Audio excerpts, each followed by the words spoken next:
ನಮಸ್ಕಾರ. ಗೋಖಲೆ ಸಂಸ್ಥೆ ಆರಂಭವಾದಾಗಿನಿಂದ ಚರಿತ್ರಾರ್ಹ ಸಂದರ್ಭಗಳಲ್ಲಿ ವಿಶೇಷ ಉತ್ಸವಗಳನ್ನು ಏರ್ಪಡಿಸುವ ಪರಿಪಾಟಿಯನ್ನು ಬೆಳೆಸ್ಕೊಂಡು ಬಂದಿದ್ದೇವೆ.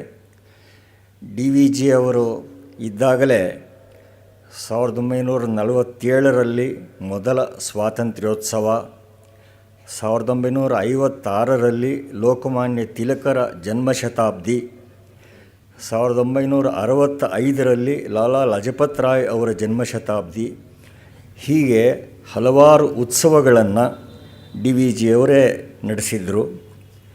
ಅದೇ ಸಂಪ್ರದಾಯದ ಮುಂದುವರಿಕೆಯಾಗಿ ಇತ್ತೀಚೆಗೆ 2006ರಲ್ಲಿ ಸುವರ್ಣ ಕರ್ನಾಟಕೋತ್ಸವ, 2007ರಲ್ಲಿ ಸ್ವಾತಂತ್ರ್ಯ ವಜ್ರೋತ್ಸವ, 2009ರಲ್ಲಿ ಶ್ರೀ ಕೃಷ್ಣದೇವನ ರಾಜ್ಯಾಭಿಷೇಕದ 500ನೇ ವರ್ಷದ ನಿಮಿತ್ತ ವಿಜಯನಗರೋತ್ಸವ, ಕೌಟಿಲ್ಯನ ಅರ್ಥಶಾಸ್ತ್ರ ಗ್ರಂಥದ ಆವಿಷ್ಕರಣದ 100ನೇ ವರ್ಷದ ನಿಮಿತ್ತ ಕೌಟಿಲ್ಯೋತ್ಸವ, 2010ರಲ್ಲಿ ಭಾರತ ಸಂವಿಧಾನ ಮತ್ತು ಗಣರಾಜ್ಯದ ವಜ್ರೋತ್ಸವ ಮತ್ತು ಈಗ ಕೆಲವೇ ತಿಂಗಳ ಹಿಂದೆ ಕಳೆದ 2010 ಜುಲೈ ಮೊದಲ ವಾರದಲ್ಲಿ ಮೋಕ್ಷಗುಂಡಂ ವಿಶ್ವೇಶ್ವರಯ್ಯನವರ 150ನೇ ಜನ್ಮದಿನೋತ್ಸವದ ಆಚರಣೆ. ಇವೆಲ್ಲ ಇಲ್ಲಿ ನಡೆದಿರೋದು ತಮಗೆಲ್ಲ ನೆನಪಿನಲ್ಲಿ ಇದೆ. ಅಂಥದೇ ಇನ್ನೊಂದು ವಿಶೇಷ ಸಂದರ್ಭದಲ್ಲಿ ನಾವೆಲ್ಲ ಈಗ ಸೇರಿದ್ದೇವೆ. ಇವತ್ತಿನಿಂದ ಆರಂಭಿಸಿ 4 ದಿವಸ ನಾವೆಲ್ಲ ವಿಶ್ವಕವಿ ರವೀಂದ್ರನಾಥ ಠಾಕೂರರ ಒಡನಾಟದಲ್ಲಿ ಇರ್ತೇವೆ. ಈ ವರ್ಷ ಠಾಕೂರರ 150ನೇ ಜನ್ಮದಿನೋತ್ಸವ ವರ್ಷ. ಅದನ್ನು ಸಂದರ್ಭವಾಗಿಸಿಕೊಂಡು ಠಾಕೂರರ ಬಹುಮುಖ ಸಾಧನೆಯ ಕೆಲವು ಅಂಶಗಳನ್ನಾದರೂ ಮೆಲುಕು ಹಾಕುವುದು ಈ ವಿಶೇಷೋತ್ಸವದ ಆಶಯ. ಠಾಕೂರರು ವಿಶ್ವಪ್ರಸಿದ್ಧ ಕವಿಗಳು, ನಮಗೆ ರಾಷ್ಟ್ರಗೀತೆಯನ್ನು ಕೊಟ್ಟವರು. ಇದು ಈಗಿನ ಪೀಳಿಗೆಯವರಿಗೂ ಕೂಡ ತಿಳಿದಿದೆ. ಆದರೆ ಸ್ವಾತಂತ್ರ್ಯಾಂದೋಲನ, ಶಿಕ್ಷಣ, ಸಮಾಜ ಜಾಗೃತಿ, ಗ್ರಾಮೋದಯ, ಸಾಂಸ್ಕೃತಿಕ ಪರಂಪರೆಯ ದೃಢೀಕರಣ, ಕಲೆ ಮತ್ತು ಸಾಹಿತ್ಯದ ಉಜ್ಜೀವನ, ಈ ಒಂದೊಂದು ಕ್ಷೇತ್ರದಲ್ಲಿಯೂ ಅಸಾಮಾನ್ಯ ಕೊಡುಗೆ ನೀಡಿದವರು ರವೀಂದ್ರನಾಥ ಠಾಕೂರರು. ಅವರ ಸಾಧನೆಯ ಬಹುಮುಖತೆಯಿಂದಾಗಿ ಅವರನ್ನು ಆಧುನಿಕ ಭಾರತ ನಿರ್ಮಾಪಕರಲ್ಲಿ ಅಗ್ರಪಂಕ್ತಿಗೆ ಸೇರಿದವರು ಅಂತ ಪರಿಗಣಿಸಿದ್ದೇವೆ. 19ನೇ ಶತಮಾನದ ಅಂತ್ಯದಿಂದ 20ನೇ ಶತಮಾನದ ನಡುಭಾಗದವರೆಗಿನ ಐತಿಹಾಸಿಕ ಪ್ರವದ ರಾಷ್ಟ್ರಶಿಲ್ಪಿಗಳಾದ ಸ್ವಾಮಿ ವಿವೇಕಾನಂದ, ಮಹಾತ್ಮ ಗಾಂಧಿ, ಶ್ರೀ ಅರವಿಂದ, ಈ ಸೀಮಾ ಪುರುಷರ ಪಂಕ್ತಿಗೆ ಸೇರಿದ ಇನ್ನೊಬ್ಬ ಮಹೋನ್ನತರು ರವೀಂದ್ರನಾಥ ಠಾಕೂರರು. ಈ ಸ್ಮರಣಮಾಲಿಕೆಯ ಉಪಕ್ರಮದ ರೀತಿಯಲ್ಲಿ ಇವತ್ತು ಠಾಕೂರರ ಕಾದಂಬರಿಗಳ ಅವಲೋಕನ ಈ ಉದ್ಘಾಟನಾ ಭಾಷಣದಲ್ಲಿ ಆಗೋದಿದೆ. ಇದನ್ನು ನಡೆಸಿಕೊಡಲು ನಮ್ಮವರೇ ಆದ ವಿಮರ್ಶಕ, ಕವಿ ಡಾಕ್ಟರ್ ಸುಮತೀಂದ್ರ ನಾಡಿಗ ಅವರು ಆಗಮಿಸಿದ್ದಾರೆ. ಡಾಕ್ಟರ್ ಸುಮತೀಂದ್ರ ನಾಡಿಗ ಅವರಿಗೆ, ಅವರ ಶ್ರೀಮತಿ ಮಾಲತಿ ನಾಡಿಗ್ ಅವರಿಗೆ ಆದರದ ಸ್ವಾಗತವನ್ನು ಕೋರ್ತಾ ಇದ್ದೇನೆ. ಕನ್ನಡ ವಿಮರ್ಶನ ಕ್ಷೇತ್ರದಲ್ಲಿ ವಿಶಿಷ್ಟ ಪದಚಿಹ್ನೆಗಳನ್ನು ಸೃಷ್ಟಿಸಿ ಕ್ರಮೇಣ ಪ್ರಮುಖವಾಗಿ ಕವಿ ಅಂತಲೇ ಗುರುತಿಸಲ್ಪಟ್ಟವರು ಡಾಕ್ಟರ್ ನಾಡಿಗ. ಯಾವುದೇ ವರ್ಗೀಕರಣಕ್ಕೆ ಸಿಗದ ಭಿನ್ನ ಭಿನ್ನ ಪ್ರಕಾರಗಳ ಕವನಗಳನ್ನು ಇವರು ಬರೆದಿದ್ದಾರೆ. ವಿನೋದ ಪದ್ಯಗಳಿಂದ ಹಿಡಿದು ಪಂಚಭೂತಗಳು ಅನ್ನುವ ದಾರ್ಶನಿಕ ಕಾವ್ಯದವರೆಗೆ ಇವರ ಕಾವ್ಯ ರಚನೆ ಹರಡಿದೆ. 8-10 ಕವನ ಸಂಕಲನಗಳು, 4-5 ವಿಮರ್ಶನ ಕೃತಿಗಳು, ಸುಮಾರು 20 ಅನುವಾದಗಳು, ಹಲವು ಶಿಶು ಸಾಹಿತ್ಯ ಕೃತಿಗಳು ಸೇರಿ ಸುಮಾರು 50 ಕೃತಿಗಳನ್ನು ರಚಿಸಿದ್ದಾರೆ. ಅಮೆರಿಕದ ಫಿಲಡೆಲ್ಫಿಯಾ ವಿಶ್ವವಿದ್ಯಾಲಯದಿಂದ ಸ್ನಾತಕೋತ್ತರ ಪದವಿ ಪಡೆದಿದ್ದಾರೆ. ಬೇಂದ್ರೆ ಕುರಿತ ಸಂಪ್ರಬಂಧಕ್ಕಾಗಿ ಬೆಂಗಳೂರು ವಿಶ್ವವಿದ್ಯಾಲಯದಿಂದ ಡಾಕ್ಟರೇಟ್ ಪಡೆದಿದ್ದಾರೆ. ಬೆಂಗಳೂರು ವಿಶ್ವವಿದ್ಯಾಲಯದಲ್ಲಿ ಇಂಗ್ಲಿಷ್ ಪ್ರಾಧ್ಯಾಪಕರಾಗಿ ನಿವೃತ್ತರಾಗಿದ್ದಾರೆ. ಹಲವು ವರ್ಷ ನ್ಯಾಷನಲ್ ಬುಕ್ ಟ್ರಸ್ಟ್ ಅದರ ಅಧ್ಯಕ್ಷರಾಗಿದ್ದರು. ಈ ಸಂದರ್ಭದಲ್ಲಿ ನಾನು ಹೇಳಲೇಬೇಕಾದ ಇನ್ನೊಂದು ಅಂಶ ಅಂದರೆ, ಡಾಕ್ಟರ್ ನಾಡಿಗ್ ಕೆಲ ಕಾಲ ಕಲ್ಕತ್ತಾದ ಜಾದವಪುರ ವಿಶ್ವವಿದ್ಯಾಲಯದಲ್ಲಿ ಮತ್ತು ಶಾಂತಿನಿಕೇತನದಲ್ಲಿ ಸಂದರ್ಶಕ ಪ್ರಾಧ್ಯಾಪಕರಾಗಿದ್ದರು. ಹೀಗೆ ಬಂಗಾಳಿ ಭಾಷೆಯ ಮತ್ತು ಸಾಹಿತ್ಯದ ನಿಕಟ ಪರಿಚಯ ಪಡೆದವರು ಡಾಕ್ಟರ್ ಸುಮತೀಂದ್ರ ನಾಡಿಗ್. ಈ ಹಿನ್ನೆಲೆ ಇರುವುದರಿಂದ ಅವರು ರವೀಂದ್ರನಾಥ ಠಾಕೂರರ ಸಾಹಿತ್ಯವನ್ನು ಕುರಿತು ಅಧಿಕಾರಯುತವಾಗಿ ಮಾತನಾಡಬಲ್ಲವರು. ಡಾಕ್ಟರ್ ಸುಮತೀಂದ್ರ ನಾಡಿಗ ಅವರಲ್ಲಿ ಈ ಮಾಲಿಕೆಯ ಉದ್ಘಾಟನೋಪನ್ಯಾಸವನ್ನು ನೀಡಬೇಕು ಅಂತ ಪ್ರಾರ್ಥನೆ ಮಾಡ್ತೇನೆ. ಶ್ರೀರಾಮಸ್ವಾಮಿಗಳು ಠಾಕೂರರ ಕಾದಂಬರಿಗಳನ್ನು ಕುರಿತು ಮಾತಾಡಲಿಕ್ಕೆ ನನ್ನನ್ನು ಕರೆದಿದ್ದಾರೆ. ಅವರಿಗೆ ಕೃತಜ್ಞತೆಗಳು. ಟ್ಯಾಗೋರರ ಪುಸ್ತಕಗಳೇ ಸಿಗುವುದಿಲ್ಲ, ಏನು ಮಾಡಲಿ ಅಂತ ಅವ್ರನ್ನ ಕೇಳಿದೆ. ನೋಡಿ, ಪ್ರಯತ್ನ ಮಾಡಿ ಎಂದರು. ಈ ಉಪನ್ಯಾಸದ ನೆಪದಲ್ಲಿ ಟ್ಯಾಗೋರರ ಕಾದಂಬರಿಗಳನ್ನು ಓದಿದ ಹಾಗಾಗುತ್ತದೆ ಎಂದುಕೊಂಡು ಇಲ್ಲಿಯ ಪುಸ್ತಕ ವ್ಯಾಪಾರಿಗಳು ಲೈಬ್ರರಿಗಳಲ್ಲಿ ತಡಕಾಡಿದೆ. ಕೆಲವು ಪುಸ್ತಕಗಳನ್ನು ಕೊಂಡುಕೊಂಡೆ, ಕೆಲವು ಪುಸ್ತಕಗಳು ಸಿಕ್ಕುವು. ಗೋಖಲೆ ಸಾರ್ವಜನಿಕ ಸಂಸ್ಥೆಯಲ್ಲಿ ಕೆಲವು ಪುಸ್ತಕಗಳು ಸಿಕ್ಕುವು. ನಾನು 2 ವಾರದ ಹಿಂದೆ ಕೋಲ್ಕತ್ತಾ ನ್ಯಾಷನಲ್ ಲೈಬ್ರರಿಯಲ್ಲಿ ಭಾರತದ ಭಾಷೆಗಳಲ್ಲಿ ಟ್ಯಾಗೋರರ ಸ್ವೀಕಾರ ಎನ್ನುವ ವಿಚಾರ ಸಂಕಿರಣದ ಕೀನೋಟ್ ಅಡ್ರೆಸ್ ಕೊಡಲಿಕ್ಕೆ ಹೋಗಿದ್ದೆ. ಆ ಸಂದರ್ಭವನ್ನು ಉಪಯೋಗಿಸಿಕೊಂಡು ನನ್ನ ಸ್ನೇಹಿತರಾದ ಬಂಗಾಳಿ ಲೇಖಕ ಮತ್ತು ಪ್ರಾದೇಶಿಕ ಸಾಹಿತ್ಯ ಅಕಾಡೆಮಿಯ ಕಾರ್ಯದರ್ಶಿಯಾದ ರಾಮ್ಕುಮಾರ್ ಮುಖೋಪಾಧ್ಯಾಯ ಅವರ ಸಹಾಯದಿಂದ ಅಲ್ಲಿ 3-4 ಪುಸ್ತಕಗಳನ್ನು ಕೊಂಡು ಮತ್ತು ಟ್ಯಾಗೋರನ ಕುರಿತ ಲೇಖನಗಳ ಜಿರಾಕ್ಸ್ ಪ್ರತಿಗಳನ್ನು ತಂದೆ. ಈ ಪುರಾಣವನ್ನೆಲ್ಲ ಏಕೆ ಹೇಳುತ್ತಿದ್ದೇನೆ ಅಂದರೆ, ಟ್ಯಾಗೋರರ ಪುಸ್ತಕಗಳು ಸಿಗುವುದು ಕಷ್ಟ ಎನ್ನುವುದಕ್ಕೆ. ನನಗೆ ಅಲ್ಪ ಸ್ವಲ್ಪ ಬಂಗಾಳಿ ಬಂದರೂ ಕಾದಂಬರಿಗಳನ್ನು ಓದುವಷ್ಟು ಬಂಗಾಳಿ ನನಗೆ ಬರುವುದಿಲ್ಲ.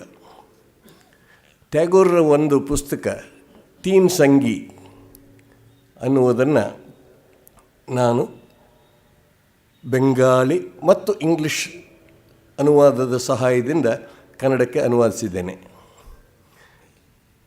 ಬೆಂಗಾಳಿ ಓದಲಿಕ್ಕೆ ಬರುತ್ತೆ, ತುಂಬ ಕಷ್ಟಪಟ್ಟು ಓದ್ತೇನೆ. ಆಮೇಲೆ ಇಂಗ್ಲೀಷ್ ಅದರ ಜೊತೆಯಲ್ಲಿದ್ದಾಗ ಆ ಇಂಗ್ಲೀಷ್ ಟ್ರಾನ್ಸ್ಲೇಟರ್ಸ್ ಅವ್ರು ಏನೇನು ತಪ್ಪು ಮಾಡಿದ್ದಾರೆ ಅನ್ನೋದು ನನಗೆ ಗೊತ್ತಾಗುತ್ತೆ. ಹಾಗಾಗಿ ಈ ತೀನ್ ಸಂಗಿ ಇಂಗ್ಲೀಷ್ ಅನುವಾದದಲ್ಲಿ ಅನೇಕ ಭಾಗಗಳನ್ನು ಬಿಟ್ಟುಬಿಟ್ಟಿದ್ರು, ಎಲ್ಲೆಲ್ಲೋ ಹಾರಿಸ್ಕೊಂಡು ಹೋಗಿದ್ದರು. ಅವ್ರಿಗೆ ಹೇಗೆ ಬೇಕೋ ಹಾಗೆ ಮಾಡಿದರು. ಅದನ್ನೆಲ್ಲ ಸರಿಪಡಿಸಿಕೊಂಡು ನಾನು ಕನ್ನಡ ಅನುವಾದವನ್ನು ಮಾಡಿದ್ದೇನೆ. ಆಮೇಲೆ ಈಚೆಗೆ ಈ ಭಾಷಣದ ಕಾರಣದಿಂದ ಎಷ್ಟು ಪುಸ್ತಕಗಳು ಸಾಧ್ಯವೋ ಅಷ್ಟು ಕಾದಂಬರಿಗಳನ್ನು ತರಿಸ್ಕೊಂಡು, ಅಲ್ಲಿ 2-3 ಬಿಟ್ಟು ಹೋಗಿದ್ದಾವೆ,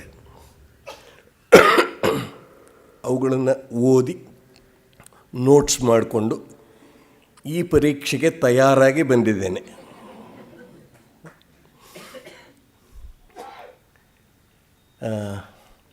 ನನಗೆ ಹೆಚ್ಚಾಗಿ ನೆನಪಿರೋದಿಲ್ಲ. ಆದ್ದರಿಂದ ನಾನು ಏನೇನು ಮಾತಾಡಬೇಕು ಎಲ್ಲವನ್ನೂ ಬರ್ಕೊಂಡು ಬಂದಿರ್ತೇನೆ.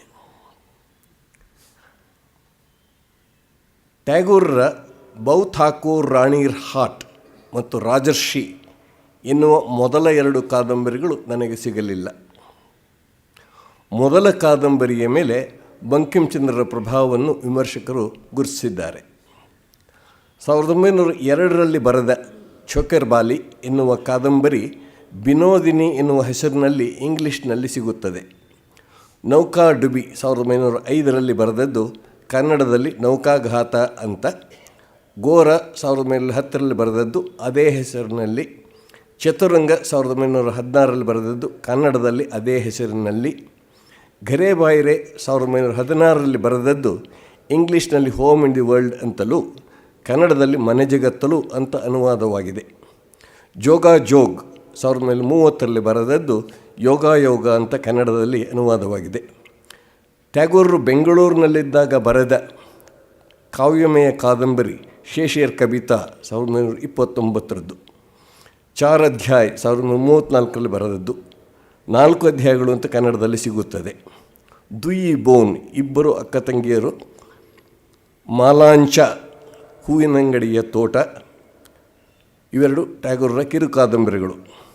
ಇವುಗಳಲ್ಲಿ 7 ಮಾತ್ರ ನಾನು ಓದಿದ್ದೇನೆ.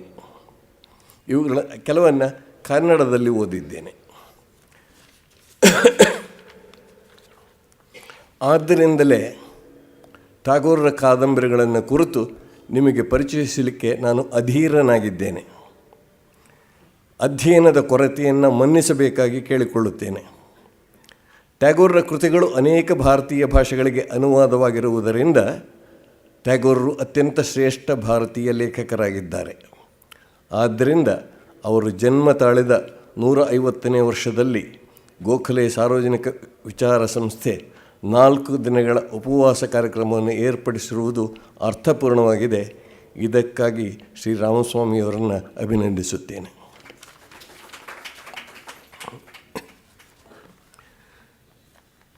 ಟ್ಯಾಗೋರನ್ನ ಒಂದು ಮಾತಿನಲ್ಲಿ ಹೇಳಲಿಕ್ಕಾಗಲ್ಲ.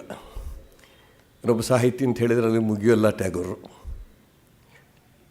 ಕವಿ, ಕಾದಂಬರಿಕಾರ, ಸಣ್ಣ ಕಥೆಗಾರ, ಪ್ರಬಂಧಕಾರ, ನಾಟಕಕಾರ, ನಟ, ಶಿಕ್ಷಣ ತಜ್ಞ, ಆಧ್ಯಾತ್ಮವಾದಿ, ತತ್ವಶಾಸ್ತ್ರಜ್ಞ, ಅಂತಾರಾಷ್ಟ್ರೀಯವಾದಿ, ಚಿತ್ರಕಾರ, ಸುಧಾರಣಾವಾದಿ, ವಾಗ್ಮಿ, ರಾಗ ಸಂಯೋಜಕ, ಗೀತಕಾರ, ಸಾವಿರಾರು ಗೀತೆಗಳನ್ನು ಬರೆದ ಗೀತಕಾರ, ಹಾಡುಗಾರ, ಪ್ರವಾಸ ಸಾಹಿತ್ಯಕಾರ, ಆತ್ಮಚರಿತ್ರಕಾರ, ವಿದ್ವಾಂಸ, ಭಾಷಾತಜ್ಞ, ಉಪನ್ಯಾಸಕಾರ, ಗುರುವಾಯೂರು ದೇವಸ್ಥಾನಕ್ಕೆ ದಲಿತರ ಪ್ರವೇಶಕ್ಕೆ ಹೋರಾಡಿದವರು, Yeats, Henri Bergson, Albert Einstein, Robert Frost, Thomas Mann, George Bernard Shaw, H G. Wells, Romain ರೋಲಾ ಮೊದಲಾದವರ ಜೊತೆಗೆ ಸಂಪರ್ಕವಿದ್ದವರು, ಬ್ರಿಟಿಷ್ ಸರ್ಕಾರ ಕೊಟ್ಟ ನೈಟ್ಹುಡ್ ಪ್ರಶಸ್ತಿಯನ್ನು ಜಲಿಯನ್ ವಾಲಾಬಾಗ್ ದುರಂತ ಆದಾಗ ಹಿಂತಿರುಗಿಸಿದವರು, ಗಾಂಧೀಜಿಯ ಜೊತೆಗೆ ಸ್ವಾತಂತ್ರ್ಯದ ಹೋರಾಟದ ಧ್ಯೇಯ ಮತ್ತು ಮಾರ್ಗಗಳನ್ನು ಚರ್ಚಿಸಿದವರು, ಜನಗಣಮನ ಎನ್ನುವ ರಾಷ್ಟ್ರಗೀತೆಯನ್ನು, ಅಮರ್ ಶೋನಾರ್ ಬಾಂಗ್ಲಾ ಎನ್ನುವ ನಾಡಗೀತೆಯನ್ನು ಬರೆದವರು ರವೀಂದ್ರನಾಥ್ ಠಾಗೂರ್. ಟ್ಯಾಗೋರರು ಹುಟ್ಟಿದ್ದು 1861ನೇ ಇಸ್ವಿ ಮೇ ತಿಂಗಳ 7ನೇ ತಾರೀಕಿನ ಮಂಗಳವಾರದಲ್ಲಿ. ಹುಟ್ಟಿದ್ದು ಕೋಲ್ಕತ್ತಾದ ದ್ವಾರಕನಾಥ್ ಓಣಿಯ 6ನೇ ಸಂಖ್ಯೆಯ ಮನೆಯಲ್ಲಿ. ಅವರು ದೇವೇಂದ್ರನಾಥ್ ಮತ್ತು ಶಾರದಾದೇವಿಯವರ 9ನೆಯ ಮಗ. ಅವರ ಮನೆ ಹೆಸರು ಜೋರಾಸಂಕೋ. ಅವರು ಮೊದಲು ಸೇರಿದ್ದು ಪಾದ್ರಿಗಳ ಶಿಕ್ಷಣ ಶಾಲೆಯಾದ ಓರಿಯೆಂಟಲ್ ಸೆಮಿನಾರ್ ಸ್ಕೂಲ್. ಅಲ್ಲಿಯ ಸಾಂಪ್ರದಾಯಿಕ ಶಿಕ್ಷಣ ಅವರಿಗೆ ಹಿಡಿಸಲಿಲ್ಲ. ಮುಂದಿನ ವಿದ್ಯಾಭ್ಯಾಸ ಮನೆಯಲ್ಲೇ ಆಯಿತು. ಮನೆಯಲ್ಲಿ ಒಂದು 7-8 ಜನ ಮೇಷ್ಟ್ರುಗಳು ಬರ್ತಾಯಿದ್ರು. ಲ್ಯಾಟಿನ್ ಹೇಳಲಿಕ್ಕೊಬ್ರು, ಫ್ರೆಂಚ್ ಹೇಳಲಿಕ್ಕೊಬ್ರು, ಸಂಸ್ಕೃತ ಹೇಳಲಿಕ್ಕೊಬ್ರು, ಸಂಗೀತ ಹೇಳ್ಕೊಡ್ಲಿಕ್ಕೊಬ್ರು, ವ್ಯಾಯಾಮ ಹೇಳ್ಕೊಡೋದಕ್ಕೊಬ್ರು, ಹೀಗೆ 7-8 ಜನ ಮೇಷ್ಟ್ರುಗಳು ಬರ್ತಾನೇ ಇದ್ದರು. ಆಮೇಲೆ ನಾರ್ಮಲ್ ಸ್ಕೂಲ್, ಬೆಂಗಾಲ್ ಅಕಾಡೆಮಿ ಮತ್ತು ಸೇಂಟ್ ಝೇವಿಯರ್ ಸ್ಕೂಲ್ಗಳಲ್ಲಿ ಸ್ವಲ್ಪ ಕಾಲ ವಿದ್ಯಾಭ್ಯಾಸ ಮಾಡಿದರು. ಅವರ 7ನೇ ವರ್ಷದಲ್ಲಿ ಕವಿತೆ ಬರೆಯಲಿಕ್ಕೆ ಪ್ರಾರಂಭಿಸಿದರು. ತಂದೆಯ ಜೊತೆಯಲ್ಲಿ ಉತ್ತರ ಭಾರತದಲ್ಲಿ ಮತ್ತು ಹಿಮಾಲಯದಲ್ಲಿ ಪ್ರವಾಸ ಮಾಡಿದರು. 1874ರಲ್ಲಿ ಅವರ 13ನೇ ವರ್ಷ ಅವರ ಮೊದಲ ಕವಿತೆ ಅಭಿಲಾಷ್ ಎನ್ನುವುದನ್ನು ತತ್ವಬೋಧಿನಿ ಎನ್ನುವ ಶಾಲಾ ಪತ್ರಿಕೆಯಲ್ಲಿ ತಮ್ಮ ಹೆಸರನ್ನು ಹಾಕದೇ ಪ್ರಕಟಿಸಿದರು. 1975ರಲ್ಲಿ ಅವರ ತಾಯಿ ತೀರಿಕೊಂಡರು. 1800. ಅದೇ ವರ್ಷ ಅಮೃತ ಬಜಾರ್ ವಾರಪತ್ರಿಕೆಯಲ್ಲಿ ಅವರ ಹೆಸರಿನಲ್ಲಿ ಮೊದಲ ಕವನ ಪ್ರಕಟವಾಯಿತು. ಆಮೇಲೆ ಬಂಗಾಳಿಯಲ್ಲಿ ಮ್ಯಾಕ್ಬೆತ್ ನಾಟಕದ ಬಂಗಾಳಿ ಪದ್ಯಾನುವಾದ ಭಾರತಿ ಪತ್ರಿಕೆಯಲ್ಲಿ ಪ್ರಕಟವಾಯಿತು. ಭಾನುಸಿಂಗ್ ಎನ್ನುವ ಗುಪ್ತನಾಮದಲ್ಲಿ ಅವರು ಮಧ್ಯಕಾಲೀನ ಭಕ್ತ ಕವಿಗಳ ರೀತಿಯಲ್ಲಿ ಭಾನುಸಿಂಗೇರ್ ಪದಾವಳಿ ಎನ್ನುವ ಸಂಕಲನವನ್ನು ಪ್ರಕಟಿಸಿದರು. ಅವರು ಇದನ್ನು ಈ ಒಂದು ಗುಪ್ತನಾಮದಲ್ಲಿ ಅಥವಾ ಬೇರೊಂದು ಹೆಸರಿನಲ್ಲಿ ಯಾಕೆ ಪ್ರಕಟಿಸಿದ್ರೋ ಗೊತ್ತಿಲ್ಲ. ಅವರು ಬೆಳೆದ ಸ್ವಲ್ಪ ಕಾಲದಲ್ಲೇ ಈ ಪುಸ್ತಕದ ಬಗ್ಗೆ ಯಾರೋ ಡಾಕ್ಟರೇಟ್ ಮಾಡಿದ್ರಂತೆ. ಯಾರೋ ಹಳಗೆ ನಡೆದ ಬೆಂಗಾಲಿ ಕವಿ ಬರೆದಿದ್ದಾನೆ ಅಂತ.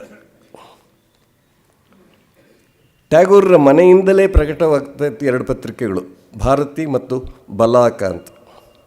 ಆ ಪತ್ರಿಕೆಗಳಲ್ಲಿ ಟ್ಯಾಗೋರರ ಕವಿತೆಗಳು ಮತ್ತು ಲೇಖನಗಳು ಪ್ರಕಟವಾಗುತ್ತಿದ್ದವು. ಅಣ್ಣ ಜ್ಯೋತೀಂದ್ರನಾಥ್ ಮತ್ತು ಅತ್ತಿಗೆ ಕಾದಂಬರಿ ದೇವಿ ರವೀಂದ್ರರಿಗೆ ಪ್ರೋತ್ಸಾಹ ಕೊಡುತ್ತಿದ್ದರು. ಅಣ್ಣ 13 ವರ್ಷ ದೊಡ್ಡವರು. ಕಾದಂಬರಿ ದೇವಿ ಟ್ಯಾಗೋರರ ವಯಸ್ಸಿನವರು. ಇವರಿಬ್ಬರೂ ಸಹ ಮನೆಯಲ್ಲಿ ಆಟ ಆಡಿಕೊಳ್ಳೋ ಇರುವ ವಯಸ್ಸು, ಹಾಗೆ ಆಟ ಆಡಿಕೊಂಡಿದ್ದರು. ರವೀಂದ್ರ ಪ್ರಥಮ ಸಂಕಲನ ಕವಿ ಕಾಹಿನಿ, ಅಂದರೆ ಒಬ್ಬ ಕವಿಯ ಕಥೆ, 1878ರಲ್ಲಿ ಪ್ರಕಟವಾಯಿತು. ಅದೇ ವರ್ಷ ಅವರು ತಮ್ಮ ಅಣ್ಣ ಸತ್ಯೇಂದ್ರನಾಥರ ಜೊತೆಯಲ್ಲಿ ಇಂಗ್ಲೆಂಡಿಗೆ ಪ್ರಯಾಣ ಮಾಡಿದರು. ಯೂನಿವರ್ಸಿಟಿ ಆಫ್ ಇಂಗ್ಲೆಂಡ್ ವಿದ್ಯಾರ್ಥಿಯಾಗಿದ್ದಾಗ ಅಲ್ಲಿ ಪ್ರೊಫೆಸರ್ ಹೆನ್ರಿ ಮೋರ್ಲಿಯವರ ಶಿಷ್ಯರಾಗಿದ್ದರು.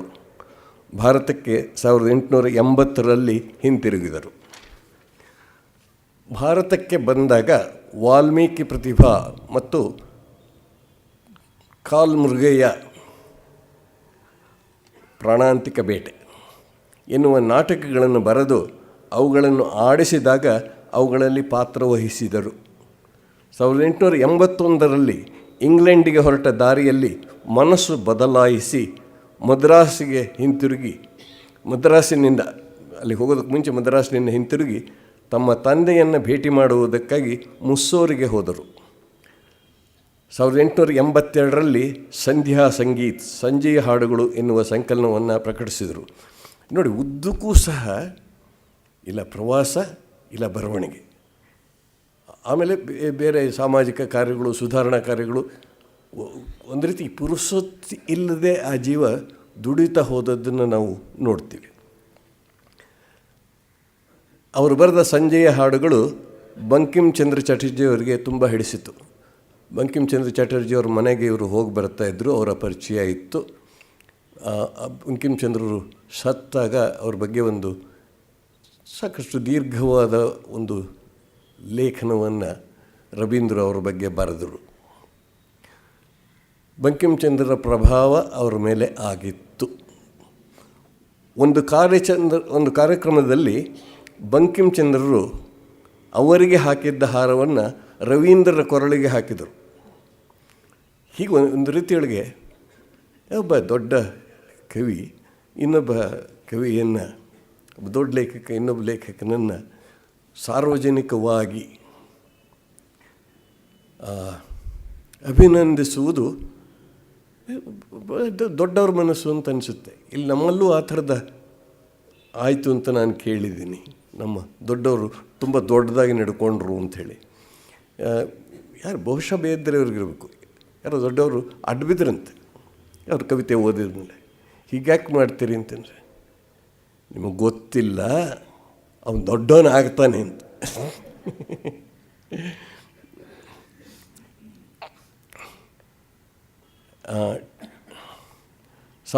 ತಮ್ಮ 22ನೇ ವಯಸ್ಸಿನಲ್ಲಿ 1883ರಲ್ಲಿ ಟ್ಯಾಗೋರರು 11 ವರ್ಷ ವಯಸ್ಸಿನ ಭವತಾರಿಣಿ ದೇವಿಯನ್ನು ಮದುವೆಯಾದರು.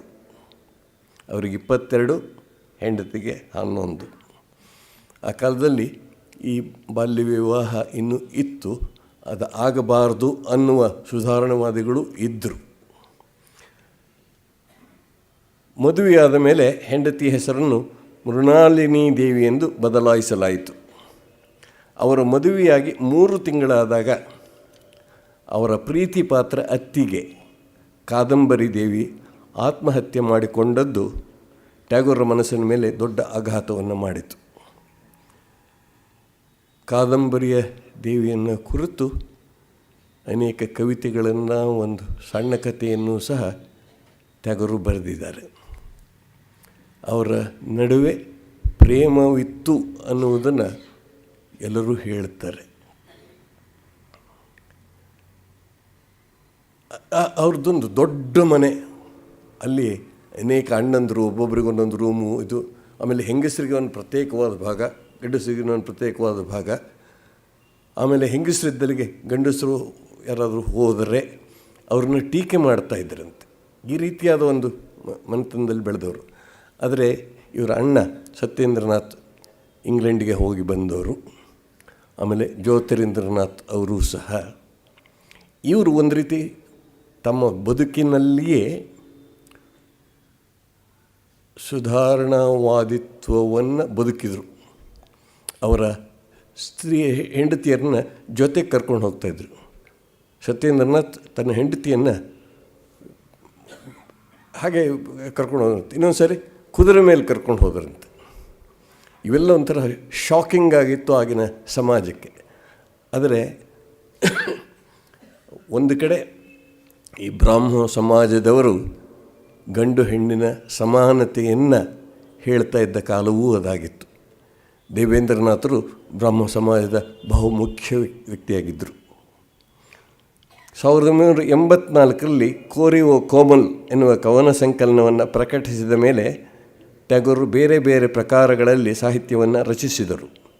ಅವರ ಮೊದಲ ಮಗಳು ಮಾಧುರಿ ಲತಾ 1886ರಲ್ಲಿ ಜನಿಸಿದಳು. ಮಾಯಾರ್ ಖೇಲ್ ಎನ್ನುವ ಗೀತ ನಾಟಕ, ರಾಜಾ ಓ ರಾಣಿ ಮತ್ತು ವಿಸರ್ಜನ್ ನಾಟಕಗಳನ್ನು ಟ್ಯಾಗೋರ್ ಬರೆದರು. 1890ರಲ್ಲಿ ಅವರ ಮಗಳು ರೇಣುಕಾ ಜನಿಸಿದಳು. 1890ರಲ್ಲಿ ಈಗ ಬಾಂಗ್ಲಾದೇಶವಾಗಿರುವ ಶೈಲೈದಾಹಕ್ಕೆ ಟ್ಯಾಗೋರ್ ಹೋದರು. ಅಲ್ಲಿಯ ಪ್ರಕೃತಿ ಸೌಂದರ್ಯವನ್ನು, ಗ್ರಾಮೀಣ ಪ್ರದೇಶದ ಸರಳ ಸಂಸ್ಕೃತಿಯನ್ನು ಅವರು ಗಮನಿಸಿ ಅದರಿಂದ ಪ್ರಭಾವಿತರಾದರು. ಅದೇ ವರ್ಷ ಇಂಡಿಯನ್ ನ್ಯಾಷನಲ್ ಕಾಂಗ್ರೆಸ್ ಸಮ್ಮೇಳನದಲ್ಲಿ ಒಂದೇ ಮಾತರಂ ಗೀತೆಯನ್ನು ಹಾಡಿದರು. ಚಿತ್ರಾಂಗದ ಎನ್ನುವ ಗೀತನಾಟಕವನ್ನು ರಚಿಸಿದರು. 1892ರಲ್ಲಿ ಮೂರನೆಯ ಮಗಳು ಮೀರಾ ಜನಿಸಿದಳು. 1894ರಲ್ಲಿ ಅವರ ಪ್ರಸಿದ್ಧ ಕವನ ಸಂಕಲನ ಸೋನಾರ್ ತರಿ ಚಿನ್ನದ ದೋಣಿ ಪ್ರಕಟವಾಯಿತು. ಅದೇ ವರ್ಷ ಅವರ ಮಗ ಸಮೀಂದ್ರನ ಜನನವಾಯಿತು. 1901ರಲ್ಲಿ ಬಂಗದರ್ಶನ ಪತ್ರಿಕೆಯ ಸಂಪಾದಕತ್ವವನ್ನು ರವೀಂದ್ರನಾಥರು ವಹಿಸಿಕೊಂಡರು. ಭಾರತದ ಸ್ವಾತಂತ್ರ್ಯದ ಹೋರಾಟದಲ್ಲಿ ತಮ್ಮನ್ನು ತೊಡಗಿಸಿಕೊಂಡರು. ಶಾಂತಿನಿಕೇತನದಲ್ಲಿ ಹಿಂದಿನ ಕಾಲದ ಆಶ್ರಮದ ರೀತಿಯಲ್ಲಿ ಬೋಲ್ಪುರ್ ಬ್ರಹ್ಮಚರ್ಯಾಶ್ರಮವನ್ನು ಸ್ಥಾಪಿಸಿದರು. 1902ರಲ್ಲಿ ಟ್ಯಾಗೋರರ ಪತ್ನಿ ಮೃಣಾಳಿನಿ ದೇವಿ ಮೃತರಾದರು. ಅವರ ನೆನಪಿನಲ್ಲಿ ಸ್ಮರಣ್ ಎನ್ನುವ ಕವನ ಸಂಕಲನವನ್ನು ಟ್ಯಾಗೋರರು ತಮ್ಮ ಪತ್ನಿಗೆ ಅರ್ಪಿಸಿದರು. ಮೃಣಾಳಿನಿ ದೇವಿ ಸತ್ತ ಮೇಲೆ 39 ವರ್ಷ ಟ್ಯಾಗೋರರು ಇನ್ನೊಂದು ಮದುವೆ ಆಗಲಿಲ್ಲ. ಪತ್ನಿ ಸತ್ತ 6 ತಿಂಗಳಿಗೆ ಅವರ ಮಗಳು ರೇಣುಕಾ ಮರಣ ಹೊಂದಿದಳು. 1905ರಲ್ಲಿ ರವೀಂದ್ರ ತಂದೆ ದೇವೇಂದ್ರನಾಥ ಟ್ಯಾಗೋರರ ಮರಣ ಸಂಭವಿಸಿತು. ಅದೇ ಸಮಯದಲ್ಲಿ ಧರ್ಮದ ಆಧಾರದ ಮೇಲೆ ಬಂಗಾಳವನ್ನು ವಿಭಜಿಸಬೇಕೆನ್ನುವ ಲಾರ್ಡ್ ಕರ್ಜನ್ ಅವರ ನಿರ್ಧಾರವನ್ನು ಟ್ಯಾಗೋರರು ವಿರೋಧಿಸಿದರು. ರಾಷ್ಟ್ರಪ್ರೇಮದ ಅನೇಕ ಕವಿತೆಗಳನ್ನು ಬರೆದು ವಿಭಜನಾ ವಿರೋಧಿ ಸಭೆಗಳಲ್ಲಿ ಭಾಗವಹಿಸಿದರು. ಆಗ ಒಂದಾಗಿದ್ದ ಬಂಗಾಳದ ಅಂತರ್ಗತ ಏಕತೆಯ ಸಂಕೇತವಾಗಿ ರಾಖಿ ಬಂಧನ ಸಂಪ್ರದಾಯವನ್ನು ಟ್ಯಾಗೋರರು ಪ್ರಾರಂಭಿಸಿದರು. 1907ರಲ್ಲಿ ಅವರ ಮಗ ಸಮೀಂದ್ರನ ಮರಣದಿಂದ ಅವರ ಮನಸ್ಸಿಗೆ ದೊಡ್ಡ ಆಘಾತವಾಯಿತು. ಭಾರತಕ್ಕೆ ಸ್ವಾತಂತ್ರ್ಯ ಬಂದಾಗ ರಾಷ್ಟ್ರಗೀತೆಯಾದ ಜನಗಣ ಮನ ಗೀತೆಯನ್ನು 1911ರಲ್ಲಿ ರಚಿಸಿದರು. 1912ರಲ್ಲಿ 2ನೆಯ ಬಾರಿಗೆ ಯುರೋಪಿನ ಪ್ರವಾಸವನ್ನು ಕೈಗೊಂಡರು. ಲಂಡನ್ಗೆ ಹೋಗುವ ದಾರಿಯಲ್ಲಿ ತಮ್ಮ ಗೀತಾಂಜಲಿಯ ಕವಿತೆಗಳನ್ನು ಅನುವಾದಿಸಿದರು. ಕೋಲ್ಕತ್ತಾದಲ್ಲಿ ಅವನೀಂದ್ರನಾಥ ಟ್ಯಾಗೋರರ ಮನೆಯ ಒಂದು ಸಭೆಯಲ್ಲಿ ಮೊದಲೇ ತಮಗೆ ಪರಿಚಿತವಾಗಿದ್ದ ಬ್ರಿಟನ್ನಿನ ಪ್ರಸಿದ್ಧ ವರ್ಣಚಿತ್ರಗಾರ ರೋಥೆನ್ಸ್ಟೈನನ್ನು ಲಂಡನ್ನಲ್ಲಿ ಭೇಟಿಯಾದರು. ರೋಥೆನ್ಸ್ಟೈನ್ಗೆ ಟ್ಯಾಗೋರರು ತಮ್ಮ ಕವಿತೆಗಳನ್ನು ಓದಿದಾಗ ಅವು ಅವರಿಗೆ ರೋಥೆನ್ಸ್ಟೈನ್ಗೆ ತುಂಬ ಹಿಡಿಸಿದವು. ಅವರು ಆ ಕವಿತೆಗಳ ಪ್ರತಿಗಳನ್ನು ಏಟ್ಸ್ ಮತ್ತು ಇತರ ಇಂಗ್ಲೀಷ್ ಕವಿಗಳಿಗೆ ಕೊಟ್ಟರು. ರೋಥೆನ್ಸ್ಟೈನ್ ತಮ್ಮ ಮನೆಗೆ ಪ್ರಸಿದ್ಧರಾದ ಅನೇಕರನ್ನು ಕರೆಸಿ ಟ್ಯಾಗೋರರ ಕವಿತೆಗಳನ್ನು ಯೇಟ್ಸ್ ಓದುವ ಕಾರ್ಯಕ್ರಮವನ್ನು ಏರ್ಪಡಿಸಿದರು. ಆ ಸಭೆಯಲ್ಲಿ Ezra Pound, May Sinclair, Ernest Rhys ಮೊದಲಾದ ಗಣ್ಯರು ಹಾಜರಿದ್ದರು. ಲಂಡನ್ನಿಂದ ಟ್ಯಾಗೋರರು ಮೊದಲ ಬಾರಿಗೆ ಅಮೆರಿಕಕ್ಕೆ ಪ್ರಯಾಣ ಮಾಡಿದರು. ನ್ಯೂಯಾರ್ಕಿನಿಂದ ಅರ್ಬಾನ, ಅಲ್ಲಿಂದ ಇಲಿನಾಯ್ಸ್ಗೆ ಹೋಗಿ ಅಲ್ಲೊಂದು ಉಪನ್ಯಾಸವನ್ನು ಕೊಟ್ಟು ಶಿಕಾಗೋ ನಗರಕ್ಕೆ ಹೋದರು. ಈ ನಡುವೆ ಲಂಡನ್ನಿನ ಇಂಡಿಯಾ ಸೊಸೈಟಿ 103 ಕವಿತೆಗಳಿದ್ದ ಗೀತಾಂಜಲಿಯನ್ನು ಪ್ರಕಟಿಸಿತು. ಅದಕ್ಕೆ WB ಯೇಟ್ಸ್ ಮುನ್ನುಡಿಯನ್ನು ಬರೆದಿದ್ದ ಮತ್ತು ರೋಥೆನ್ಸ್ಟೈನ್ ಆ ಪುಸ್ತಕದ ಮುಖಪುಟವನ್ನು ಪೆನ್ಸಿಲ್ನಲ್ಲಿ ರಚಿಸಿದ್ದ. ಗೀತಾಂಜಲಿಯ ಹೊಸತೊಂದು ಭಾವನಾ ಪ್ರಪಂಚವನ್ನು ಕಂಡು ಇಂಗ್ಲಿಷ್ ಓದುಗರು ಅಪೂರ್ವ ಆನಂದವನ್ನು ಅನುಭವಿಸಿದರು. ಆಗ ಟ್ಯಾಗೋರರು ಅಮೆರಿಕದಲ್ಲಿ ಇದ್ದರು. ರಾಚೆಸ್ಟರ್, ಬೋಸ್ಟನ್ ಮತ್ತು ಹಾರ್ವರ್ಡ್ನಲ್ಲಿ ಅವರ ಉಪನ್ಯಾಸಗಳಾಗಿದ್ದವು.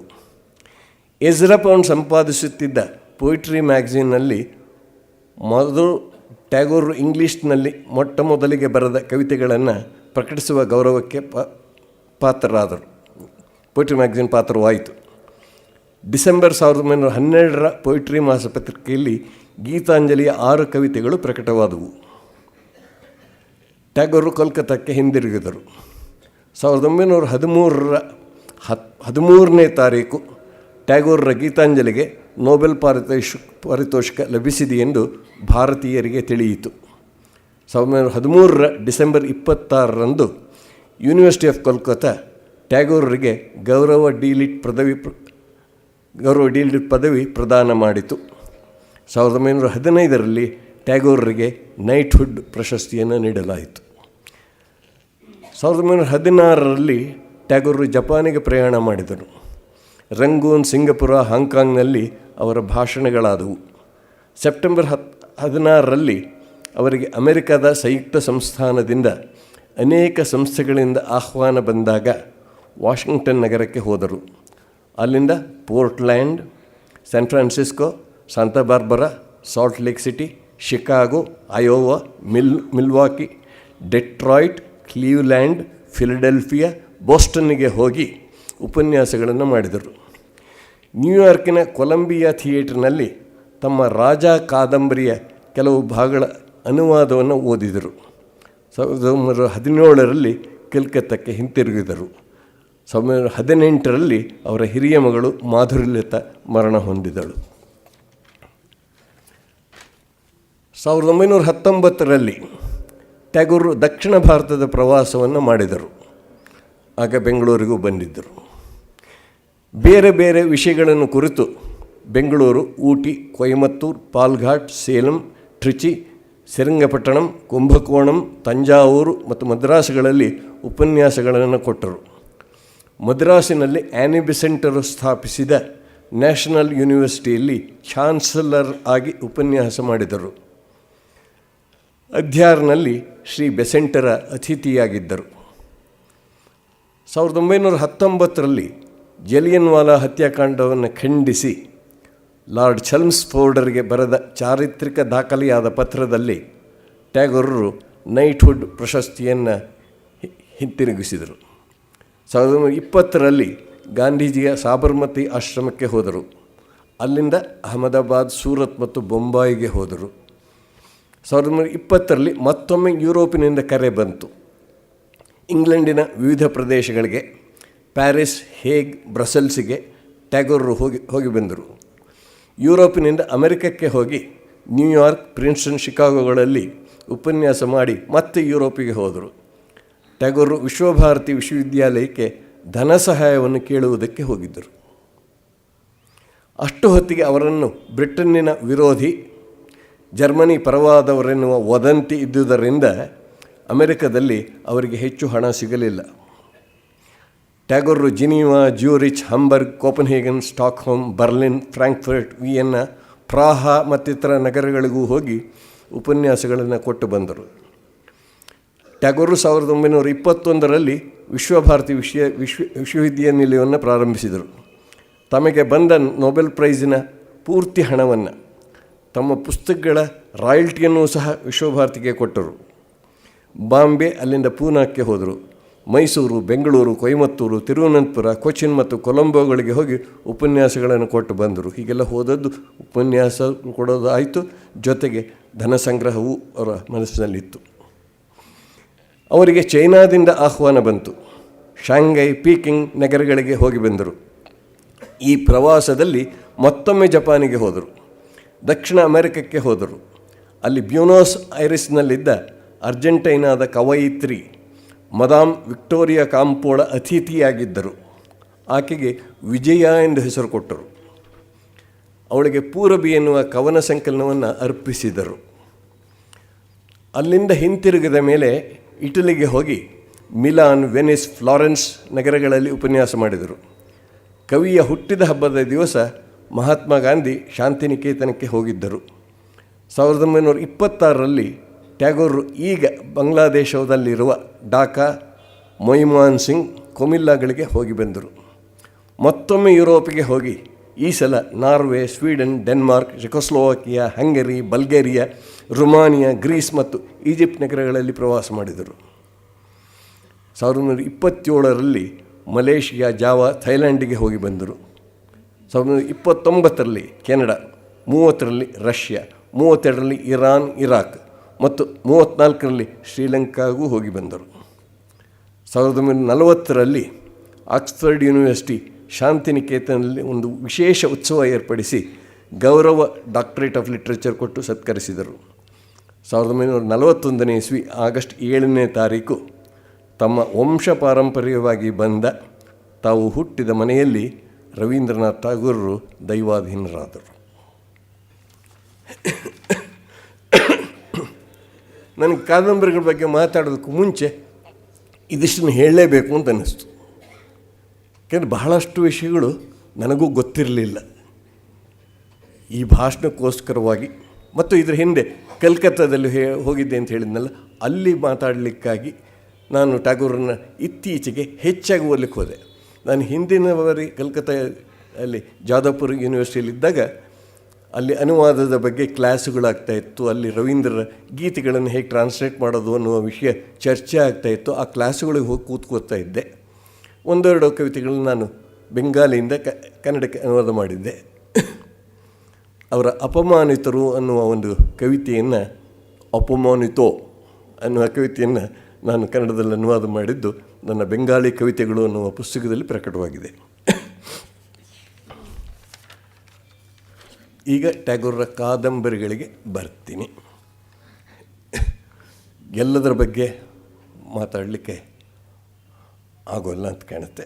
1-2 ಕಾದಂಬರಿಗಳನ್ನ ಕುರಿತು ಮಾತಾಡ್ತೀನಿ. ಮೊದಲು ಗೋರಾ ಕಾದಂಬರಿ.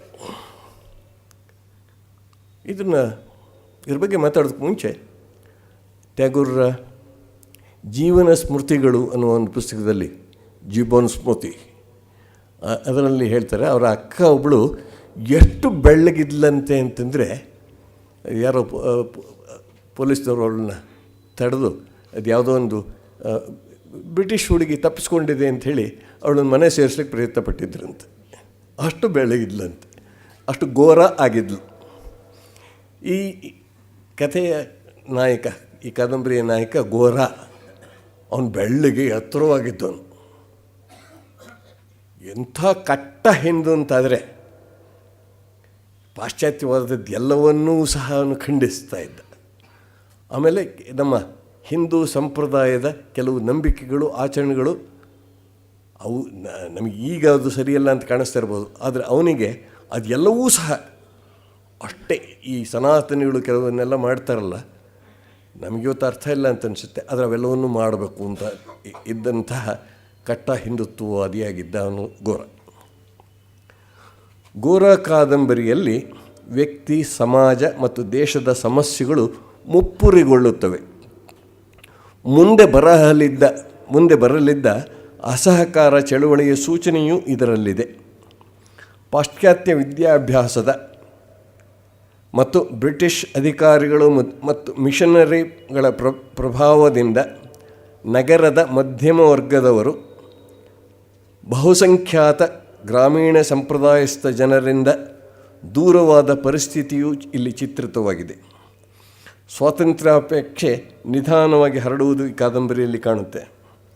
ರಾಜಾ ರಾಮ್ ಮೋಹನ್ ರಾಯ್, ಈಶ್ವರ್ಚಂದ್ರ ವಿದ್ಯಾಸಾಗರ್, ದೇವೇಂದ್ರನಾಥ್ ಟ್ಯಾಗೋರರಿಂದ ಶುರುವಾದ ಬ್ರಾಹ್ಮೋ ಸಮಾಜ ಸುಧಾರಣಾವಾದವು ಸಮಾಜದಲ್ಲಿ ಅಲ್ಲೋಲ ಕಲ್ಲೋಲವನ್ನು ಉಂಟು ಮಾಡುತ್ತಿದ್ದ ಸಮಯವೂ ಅದಾಗಿತ್ತು.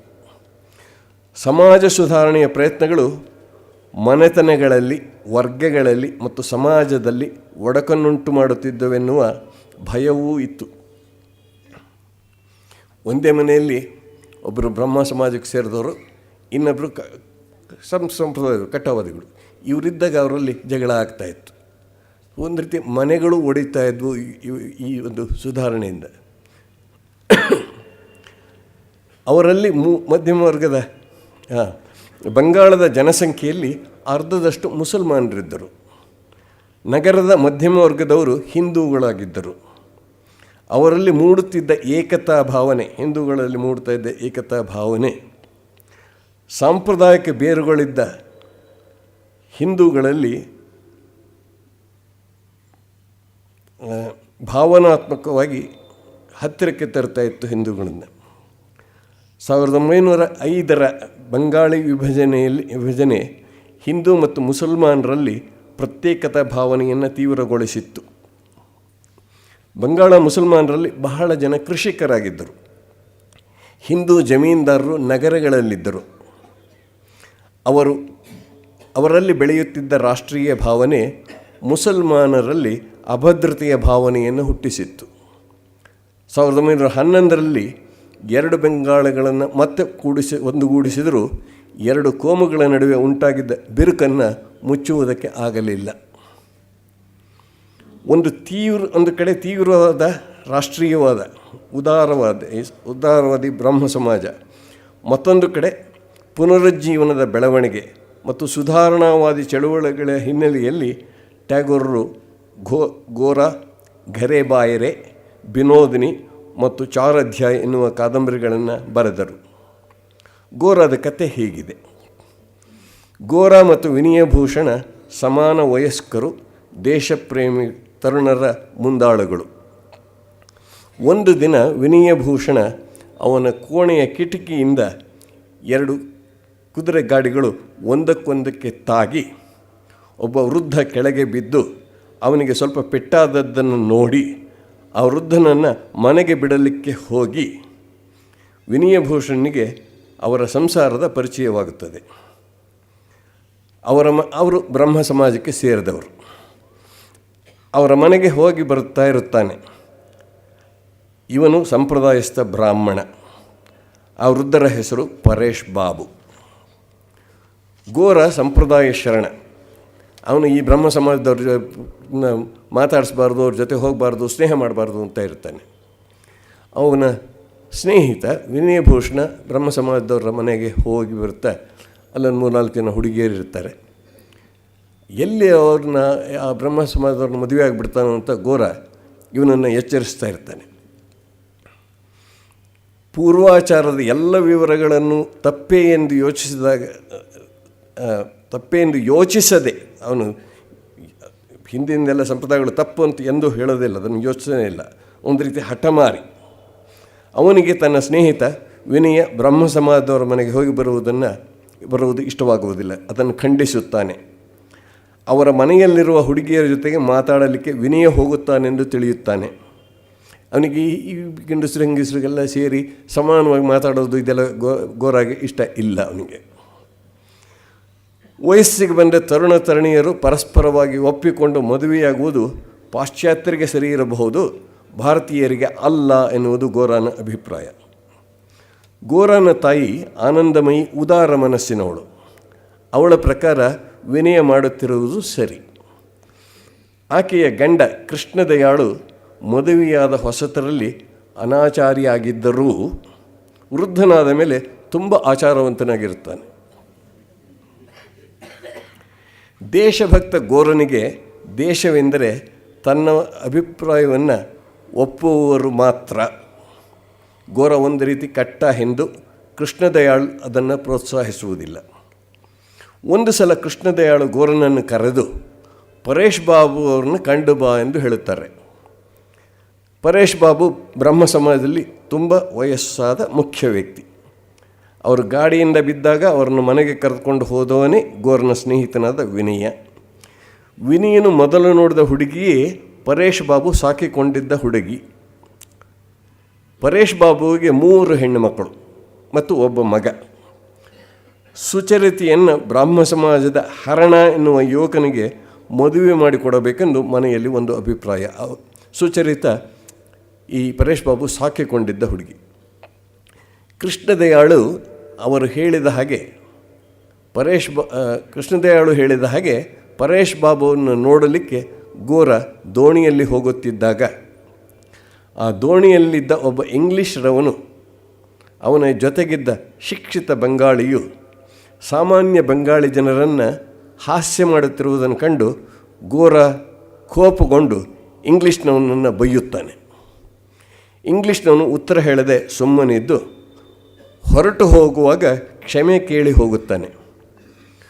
ಗೋರ ಪರೇಶ್ ಬಾಬುವಿನ ಮನೆಗೆ ಹೋದಾಗ ಈ ವಿಷಯವನ್ನು ಹೇಳ್ತಾನೆ. ಸುಚರಿತೆಯನ್ನು ಆಗಬೇಕು ಎಂದಿರುವ ಹರಣ ಎನ್ನುವ ಯುವಕ ಬಂಗಾಳಿಗಳು ಇಂಗ್ಲೀಷ್ನವರಷ್ಟು ಗಟ್ಟಿಗರಲ್ಲ ಅನ್ನುತ್ತಾನೆ. ಗೋರ ಅವನಿಗೆ ಝಾಡಿಸಿ ಮಾತಾಡ್ತಾನೆ. ಗೋರ ಮಾತಿನಲ್ಲಿದ್ದ ಅಂಧಶ್ರದ್ಧೆಯ ಭಾಗ ಸುಚರಿತೆಗೆ ಒಪ್ಪಿಗೆಯಾಗುವುದಿಲ್ಲ. ಅವಳು ದೇಶ ಪ್ರೇಮಕ್ಕೆ ಸಂಬಂಧಿಸಿದಷ್ಟು ಮಾತನ್ನು ಮಾತ್ರ ಮೆಚ್ಚುತ್ತಾಳೆ. ಗೋರನ ಅಣ್ಣ ತನ್ನ ಮಗಳು ಮಹಿಮಾಳನ್ನು ವಿನಯನಿಗೆ ಮದುವೆ ಮಾಡಲು ಬಯಸುತ್ತಾನೆ. ವಿನಯನನ್ನು ಒಪ್ಪಿಸುವಂತೆ ಗೋರನನ್ನು ಕೇಳುತ್ತಾನೆ. ಗೋರ ಒಪ್ಪುವುದಿಲ್ಲ. ಆಚಾರಶೀಲನಾಗಿರುವುದು ಸಾಧ್ಯವಿಲ್ಲವಾದ್ದರಿಂದ ಅವನಿಗೆ ಮಹಿಮಾಳನ್ನು ಕೊಡುವುದು ಬೇಡ ಅನ್ನುತ್ತಾನೆ. ತನ್ನ ಅಣ್ಣನ ಮಗಳನ್ನು ತನ್ನ ಸ್ನೇಹಿತ ವಿನಯ ಮದುವೆ ಆಗಬಾರ್ದು, ಯಾಕೆಂದರೆ ಅವನಿಗೆ ಆಚಾರಶೀಲನಾಗಿರೋದಕ್ಕೆ ಬರೋಲ್ಲ, ಅವನು ಕಟ್ಟ ಹಿಂದೂ ಆಗಿರೋದಿಲ್ಲ, ಇವನಿಗೆ ಬ್ರಹ್ಮ ಸಮಾಜದವ್ರ ಮನೆಗೆ ಹೋಗ್ತಾ ಇದ್ದಾನೆ ಅಂಥೇಳಿ ಅದನ್ನು ಬೇಡ ಅಂತ ಹೇಳ್ತಾನೆ.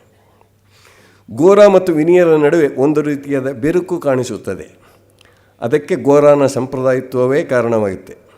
ಆದರೆ ಅವರು ಆನಂದಮಯ ಅಪೇಕ್ಷೆಯಂತೆ ವಿಶ್ವಾಸದಿಂದ ನಡೆದುಕೊಳ್ಳುತ್ತಾರೆ. ಸುಚರಿತೆಯ ಪರಿಚಯದಿಂದ ತನಗೊಂದು ಅಂತರಂಗದ ಸಂಸ್ಕಾರವಾಯಿತೆಂದು ವಿನಯ ಗೋರಾನಿಗೆ ಹೇಳುತ್ತಾನೆ. ಅದೇನಿರಬಹುದೆಂದು ಗೋರಾನಿಗೆ ಕುತೂಹಲವಾಗುತ್ತದೆ. ಅದು ಪ್ರೇಮವೇ ಇರಬಹುದೆಂದು ತರ್ಕಿಸುತ್ತಾನೆ. ಅವನು ವಿನಯನಿಗೆ ದೇಶ ಪ್ರೇಮ ಮುಖ್ಯ, ಒಂದು ವ್ಯಕ್ತಿಯ ಪ್ರೇಮಕ್ಕಾಗಿ ದೇಶ ಪ್ರೇಮವನ್ನು ಮರೆಯಬಾರದು ಎಂದು ಎಚ್ಚರಿಸುತ್ತಾನೆ. ಗೋರಾ ಕೂಡ ಪರೇಶ್ ಬಾಬುವಿನ ಮನೆಗೆ ಹೋಗ್ತಾ ಬರುತ್ತಾ ಸುಚರಿತೆಯ ಬಗ್ಗೆ ಅವನಲ್ಲಿ ಪ್ರೀತಿಯ ಭಾವನೆ ಮೊಳೆಯುತ್ತದೆ. ಗೋರಾನಿಗೆ ವಿನಯ ಒಬ್ಬ ಬ್ರಹ್ಮ ಸಮಾಜದ ಹುಡುಗಿಯನ್ನು ಮದುವೆಯಾಗುವುದು ಇಷ್ಟವಿಲ್ಲವಾದ್ದರಿಂದ ಅದನ್ನು ತಪ್ಪಿಸುವುದಕ್ಕಾಗಿ ಮತ್ತು ತನಗೆ ಪೂರ್ತಿಯಾಗಿ ತನಗೆ ಗೊತ್ತಿಲ್ಲದ ಹಾಗೆ ತಾನೇ ಸುಚರಿತಳನ್ನು ಪಡೆಯುವುದಕ್ಕಾಗಿ ತನ್ನ ಅಣ್ಣನ ಮಗಳು ವಿನಯಾಳನ್ನು ಮದುವೆಯಾಗಬೇಕೆಂದು ವಿನಯನಿಗೆ ಹೇಳುತ್ತಾನೆ. ಮೊದಲು ಬೇಡ ಅಂದಿರ್ತಾನೆ, ಈಗ ಹೇಳ್ತಾನೆ. ಈ ಮನಸ್ಸಿನಲ್ಲಿ ಆಗುವ ಈ ತರಹದ ಹೊರಳುಗಳನ್ನು ತಿರುವುಗಳನ್ನು ಎಷ್ಟು ಸೂಕ್ಷ್ಮಗಳನ್ನು ಟ್ಯಾಗೋರ್ ಹಿಡಿತಾರೆ ಅಂತಂದರೆ ಅತ್ಯದ್ಭುತವಾದ ಮನೋವೈಜ್ಞಾನಿಕ ವಿಶ್ಲೇಷಣೆ. ಅಷ್ಟೊಂದು ಈಗ ನಮ್ಮ ಮನಸ್ಸಿನಲ್ಲಿ ಏನಾಯ್ತು, ಒಂದು ಕ್ಷಣ ಇದ್ದಾಗ ನಮ್ಮ ಮನಸ್ಸು ಇನ್ನೊಂದು ಇರೋದಿಲ್ಲ. ಇಲ್ಲಿಂದ ಅಲ್ಲಿ ಹೊರಳುತ್ತೆ, ಅಲ್ಲಿ ಇಲ್ಲಿಗೆ ಹೋಗ್ತೀವಿ. ನಾವು ಪ್ರೀತಿಸುವವನು ದ್ವೇಷಿಸ್ತಾನೂ ಇರ್ತೀವಿ, ನಮಗೆ ಗೊತ್ತಿಲ್ಲದಾಗ ದ್ವೇಷಿಸುವವರನ್ನು ಪ್ರೀತಿಸ್ತಾ ಇರ್ತೀವಿ. ಈ ತರಹದ ಅದೇನು ಏಕೆ ಹೋಗ್ತಾ ಇರ್ತೀವಿ, ಮನಸ್ಸು ಒಂದು ಕಡೆ ನಿಂತಿರೋದಿಲ್ಲ. ಅದು ನಿಲ್ಲಿಸೋದಕ್ಕೋಸ್ಕರನೇ ನಾವು ಯೋಗಾಭ್ಯಾಸ ಇತ್ಯಾದಿಗಳನ್ನ ಹೇಳ್ತೀವಿ. ಅದಿರಲಿ. ವಿನಯ ತನಗೆ ಅದು ಇಷ್ಟವಿಲ್ಲದಿದ್ದರೂ ಮಹಿಮಾಳನ್ನು ಮದುವೆಯಾಗುವುದಕ್ಕೆ ಒಪ್ಪಿಕೊಳ್ಳುತ್ತಾನೆ. ಗೋರಾನ ಸ್ನೇಹವನ್ನು ಕಳೆದುಕೊಳ್ಳಬಾರದೆನ್ನುವ ಆಸೆಯೂ ಅದಕ್ಕೆ ಪೂರಕವಾಗುತ್ತದೆ. ಸುಚರಿತೆ ಗೋರಾನ ಕಡೆ ಓಲುವಂತೆ ಕಾಣುತ್ತದೆ. ಸುಚರಿತೆಗೆ ಗೋರಾನ ಬಗ್ಗೆ ಗೌರವ ಭಾವನೆ ಬೆಳೆಯುತ್ತದೆ. ತಾನು ಸುಚರಿತೆಯ ಪ್ರೀತಿಯಲ್ಲಿ ಸಿಕ್ಕಿ ಬೀಳಬಾರದೆಂದು, ಅದರಿಂದ ತಪ್ಪಿಸಿಕೊಳ್ಳಬೇಕೆಂದು ಗೋರ ದೇಶಯಾತ್ರೆಗೆ ಹೋಗಬೇಕೆಂದು ನಿರ್ಧರಿಸುತ್ತಾನೆ. ಅಲ್ಲಿಂದ ಹೊರಟೋಗ್ಬಿಡಬೇಕು, ಇಲ್ಲೇ ಇದ್ದರೆ ಪ್ರೀತಿಯಲ್ಲಿ ಬೀಳಬಹುದು ಅನ್ನುವ ಭಯದಿಂದ ಹೋಗ್ತಾನೆ ಗೋರ. ಇದೇ ಸಮಯದಲ್ಲಿ ಪರೇಶ್ ಬಾಬುವಿನ ಮನೆಯವರು ಒಬ್ಬ ಇಂಗ್ಲೀಷ್ ಮ್ಯಾಜಿಸ್ಟ್ರೇಟನ ಮನೆಯಲ್ಲಿ ಒಂದು ನಾಟಕವನ್ನು ಆಡುವುದಕ್ಕೆ ಒಪ್ಪಿಕೊಳ್ಳುತ್ತಾರೆ. ಯಾಕಂದರೆ ಈ ಬಿಳಿಯರ ಜೊತೆಗೆ ಇಂಗ್ಲೀಷ್ನವರ ಜೊತೆಯಲ್ಲಿ ಅವರು ಇರೋದು ದೊಡ್ಡ ಗೌರವದ ವಿಷಯ ಅಂತ ತಿಳ್ಕೊಂಡಿರೋ ಜನಗಳು ಬಹಳ ಇದ್ದರು, ಇಲ್ಲೂ ಇದ್ದರು. ವಿನಯನನ್ನು ಪಾತ್ರವಹಿಸಲಿಕ್ಕೆ ಕರೆಯುತ್ತಾರೆ. ಪರೇಶ್ ಬಾಬುವಿನ 3ನೆಯ ಮಗಳು ಮತ್ತು ವಿನಯ ಒಬ್ಬರೊಬ್ಬರನ್ನು ಪ್ರೀತಿಸುತ್ತಾರೆ. ಇವರು ನಾಟಕ ಆಡುವುದಕ್ಕೆಂದು ಸೇರಿರುವ ಹೊತ್ತಿಗೆ ದೇಶಯಾತ್ರೆಗೆ ಹೊರಟ ಗೋರ ಅಲ್ಲಿಗೆ ಬರುತ್ತಾನೆ. ಬಂಗಾಳದ ಇಂಡಿಗೋ ಪ್ಲಾಂಟೇಷನ್ಗಳಲ್ಲಿ, ನೀಲಿ ತೋಟಗಳು, ಪರದೇಶದ ಮಾಲೀಕರಿಗೂ ಅಲ್ಲಿಯ ದೇಶೀಯ ಕೂಲಿಕಾರರಿಗೂ ವೈಮನಸ್ಯವಿರುತ್ತದೆ. ದೇಶಯಾತ್ರೆಗೆ ಹೊರಟ ಗೋರ ಕೂಲಿಕಾರರ ಪಕ್ಷವನ್ನು ವಹಿಸಿ ಮಾಲೀಕರಿಗೆ ಕಿರಿಕಿರಿಯನ್ನುಂಟು ಮಾಡುತ್ತಾನೆ. ಅವನ್ನ ಕೋರ್ಟಿಗೆ ಕರ್ಕೊಂಡು ಹೋಗ್ತಾರೆ. ಮ್ಯಾಜಿಸ್ಟ್ರೇಟರನ್ನು ಪ್ರತಿಭಟಿಸುತ್ತಾನೆ. ಅದೇ ಸಂದರ್ಭದಲ್ಲಿ ಕೆಲವು ವಿದ್ಯಾರ್ಥಿಗಳನ್ನು ನೆಪ ಮಾತ್ರದ ತಪ್ಪಿಗಾಗಿ ಪೊಲೀಸರು ಹೊಡೆದಿರುತ್ತಾರೆ. ಗೋರ ವಿದ್ಯಾರ್ಥಿಗಳ ಪರವಾಗಿ ನಿಂತು ಪೊಲೀಸರನ್ನು ತಡೆಯುತ್ತಾನೆ. ಪೊಲೀಸರು ಗೋರನನ್ನು ಅಪರಾಧಿಯನ್ನಾಗಿ ಮಾಡಿ ಕೋರ್ಟಿಗೆ ಕರೆದುಕೊಂಡು ಹೋಗುತ್ತಾರೆ. ಇಂಗ್ಲೀಷ್ ಮ್ಯಾಜಿಸ್ಟ್ರೇಟನು ಗೋರನ್ ಕೇಳ್ತಾನೆ, ನಿಂಗೊಬ್ಬ ಲಾಯರ್ ಬೇಡವಾ ಅಂತ. ಟ್ಯಾಗೋರ್ ಹೇಳ್ತಾನೆ, ಗೋರ, ಯಾಕೆ ಟ್ಯಾಗೋರೇ ಒಂದು ರೀತಿಯಲ್ಲಿ ಗೋರ ಟ್ಯಾಗೋರನ್ನು ಪ್ರತಿನಿಧಿಸ್ತಾನೆ. ಗೋರ ಹೇಳ್ತಾನೆ, ನನ್ನ ಪರವಾಗಿ ವಾದಿಸಲಿಕ್ಕೆ ಯಾವ ಲಾಯರೂ ಬೇಡ, ಏಕೆಂದರೆ ನಮ್ಮ ಬಡ ಜನಕ್ಕೆ ಲಾಯರುಗಳನ್ನು ಇಟ್ಟುಕೊಳ್ಳುವುದಕ್ಕೆ ಆಗುವುದಿಲ್ಲ, ಆದ್ದರಿಂದ ನನಗೂ ಬೇಡ. ಈ ರೀತಿ ಇಡೀ ದೇಶದ ಜನರೊಂದಿಗೆ ತನ್ನನ್ನು ಸಮೀಕರಿಸಿಕೊಳ್ಳುವ ಅವರೇ ದೇಶ ಅಂತ ಅಂದುಕೊಳ್ಳುವ ಒಂದು ರಾಷ್ಟ್ರೀಯ ಭಾವನೆ ಗೋರನಿಗಿರುತ್ತೆ. ಅವನಿಗೆ 1 ತಿಂಗಳು ಜೈಲಿನ ಕಠಿಣ ಶಿಕ್ಷೆಯನ್ನು ವಿಧಿಸುತ್ತಾರೆ. ಆ ಮ್ಯಾಜಿಸ್ಟ್ರೇಟನ ಮನೆಯಲ್ಲಿ ನಾಟಕವಾಡುವುದು ಹೇಗೆ ಎನ್ನುವ ಪ್ರಶ್ನೆ ಬಂದಾಗ ಲಲಿತೆ ತಾನು ನಾಟಕದಲ್ಲಿ ಭಾಗವಹಿಸುವುದಿಲ್ಲ ಎನ್ನುತ್ತಾಳೆ. ವಿನಯ ಮತ್ತು, ಯಾಕೆಂದರೆ ಇವನು ಗೋರನ್ನ ಶಿಕ್ಷೆಗೆ ಗುರಿಪಡಿಸಿದ್ರಿಂದ ನಾವು ಒಪ್ಕೊಳ್ಳಲ್ಲ ಅಂತ. ವಿನಯನೂ ಅಷ್ಟೇ ನಾಟಕದಲ್ಲಿ ಭಾಗವಹಿಸಲ್ಲ ಅಂತ ಅವರಿಬ್ಬರು ಕಲ್ಕತ್ತಾಗೆ ಹೊರಟು ಬಿಡ್ತಾರೆ. ಆಂಗ್ಲ ಪ್ರೇಮಿ ಹರಣನಿಗೆ, ಇದು ಸುಚರಿತೆಯನ್ನು ಪ್ರೀತಿಸುತ್ತಿದ್ದ ಇನ್ನೊಬ್ಬ ತರುಣ, ಆಂಗ್ಲ ಪ್ರೇಮಿ ಹರಣನಿಗೆ ಇದೆಲ್ಲ ಇಷ್ಟವಾಗುವುದಿಲ್ಲ. ಅವನು ಬ್ರಹ್ಮ ಸಮಾಜದಲ್ಲಿ ಶ್ರದ್ಧೆಯುಳ್ಳವನು. ಪರೇಶ್ ಬಾಬು ವಿನಯನಂತಹ ಬ್ರಾಹ್ಮಣರನ್ನು ಮನೆಯೊಳಗೆ ಸೇರಿಸಿಕೊಳ್ಳುವುದು ಅವನಿಗೆ ಇಷ್ಟ ಇಲ್ಲ. ಹರಣನಿಗೆ ಅವನು ಪರೇಶ್ ಬಾಬು ಬ್ರಹ್ಮ ಸಮಾಜವನ್ನು ಕೆಡಿಸ್ತಿದ್ದಾರೆ ಅಂಥೇಳಿ ಅವ್ರ ಬಗ್ಗೆ ಅಪಪ್ರಚಾರ ಮಾಡ್ತಾನೆ. ಎಲ್ಲರೂ ಹಿಂದಕ್ಕೆ ಬಂದ ಮೇಲೆ ಸುಚರಿತೆಯು ಮತ್ತು ಲಲಿತೆಯು ಆನಂದಮಯ ಪರಿಚಯವನ್ನು ಮಾಡಿಕೊಳ್ಳುತ್ತಾರೆ. ಅಷ್ಟು ಹೊತ್ತಿಗೆ ಸುಚರಿತೆಯ ಚಿಕ್ಕಮ್ಮ ಪರೇಶ್ ಬಾಬುವಿನ ಮನೆಗೆ ಬಂದಿರುತ್ತಾಳೆ. ಅವಳು ಪೂರ್ವಾಚಾರದ ಬ್ರಾಹ್ಮಣ ಸ್ತ್ರೀ. ಸುಚರಿತೆ ತನ್ನ ಚಿಕ್ಕಮ್ಮನ ಜೊತೆಯಲ್ಲಿದ್ದಾಗ ಬ್ರಹ್ಮ ಸಮಾಜದ ಪದ್ಧತಿಗಳನ್ನು ಬಿಡದಿದ್ದರೂ ಸಂಪ್ರದಾಯಸ್ಥ ಬ್ರಾಹ್ಮಣ ಪದ್ಧತಿಯಲ್ಲಿ ಸಹನೆ ತೋರಿಸುತ್ತಾಳೆ. ಚಿಕ್ಕಮ್ಮನ ಮನೆಯಲ್ಲಿರ್ತಾಳೆ. ಅವಳು ಪೂರ್ವಾಚಾರದ ಬ್ರಾಹ್ಮಣ ಸ್ತ್ರೀ, ಇವಳು ಬ್ರಹ್ಮ ಸಮಾಜದವಳು. ಇಬ್ಬರ ಆಚಾರಗಳು ಬೇರೆ, ಆದರೆ ಅದನ್ನು ತಾಳ್ಕೊಳ್ತಾಳೆ. ಪರೇಶ್ ಬಾಬುಗಳ ಮನೆಯಲ್ಲಿ ಹಿಂದೂ ಆಚರಣೆಗಳನ್ನು ನಡೆಸುವುದಕ್ಕೆ ಬಿಟ್ಟಿದ್ದಾರೆಂದು ಹರಣ ಗಲಾಟೆ ಮಾಡುತ್ತಾನೆ. ಆದ್ದರಿಂದ ಸುಚರಿತೆ ಮತ್ತು ಅವಳು ಚಿಕ್ಕಮ್ಮ ಬೇರೊಂದು ಮನೆಗೆ ಹೋಗುತ್ತಾರೆ. ಲಲಿತೆ ಸುಚರಿತೆಯ ಸಹಾಯದಿಂದ ಒಂದು ಶಾಲೆಯನ್ನು ಪ್ರಾರಂಭಿಸಲಿಕ್ಕೆ ಪ್ರಯತ್ನಿಸುತ್ತಾಳೆ. ಸುಚರಿತೆಯ ಮೇಲಿನ ಸಿಟ್ಟಿನಿಂದ ಹರಣ ಶಾಲೆ ನಡೆಯದ ಹಾಗೆ ನೋಡಿಕೊಳ್ಳುತ್ತಾನೆ. ಯಾವ ರೀತಿಯಲ್ಲಿ ಒಂದು ರೀತಿ ಮತ್ಸರ, ಸೇಡು, ಹಠ ಇವುಗಳೆಲ್ಲ ಮನುಷ್ಯನ ಸ್ವಭಾವದಲ್ಲಿರ್ತವೆ ಅನ್ನೋದನ್ನು ಅಡಿಗರು ಚಿತ್ರಿಸ್ತಾರೆ ಅಂತ ಹೇಳ್ತಾ ಇದ್ವಿ. ನನಗೆ ಒಂದೊಂದು ಸರಿ ಇದು ದೊಡ್ಡವರೆಲ್ಲ ಒಂದಾಗಿಬಿಡ್ತಾರೆ. ಅಡಿಗರು ಅಂದರೆ ನನಗೆ ಪ್ರಿಯರಾದವರು, ಟ್ಯಾಗೋರು ಇವರೆಲ್ಲ ಹೆಸರುಗಳು ಒಂದಾಗ್ಬಿಡ್ತವೆ. ಇನ್ನೊಂದು ವಿಚಿತ್ರ ನಾನು ಗಮನಿಸಿದ್ದೀನಿ. ನಮ್ಮ ಮನೆಯಲ್ಲಿ ಕೆಲವು ಸರಿ ನನ್ನ ಹೆಂಡತಿ ಹೆಸರು ಕರಿಬೇಕಾದ್ರೆ ದೊಡ್ಡ ಮಗಳ ಹೆಸರು ಕರಿತೀನಿ, ಅಥವಾ 2ನೇ ಮಗಳ ಹೆಸರು ಕರಿತೀನಿ. 2ನೇ ಮಗಳು ಕರೆಯೋಕೆ ಇನ್ನೊಬ್ಬರ ಹಾಗೆ ಇರೋರನ್ನು ಕರಿತೀನಿ. ಅದೊಂದು ರೀತಿ ಇಲ್ಲಿ ತಾನು ಪರೇಶ್ ಬಾಬುವಿನ ಮನೆಗೆ ಹೋಗಿ ಬರುತ್ತಿದ್ದರಿಂದ ಅವರ ಮನೆಯ ಹೆಣ್ಣು ಮಕ್ಕಳಿಗೆ ಕೆಟ್ಟ ಹೆಸರು ಬಂದಿತೆಂದು ನೊಂದುಕೊಂಡು ವಿನಯ ಲಲಿತಳನ್ನು ಮದುವೆಯಾಗುವ ಯೋಚನೆಯನ್ನು ಮಾಡುತ್ತಾನೆ.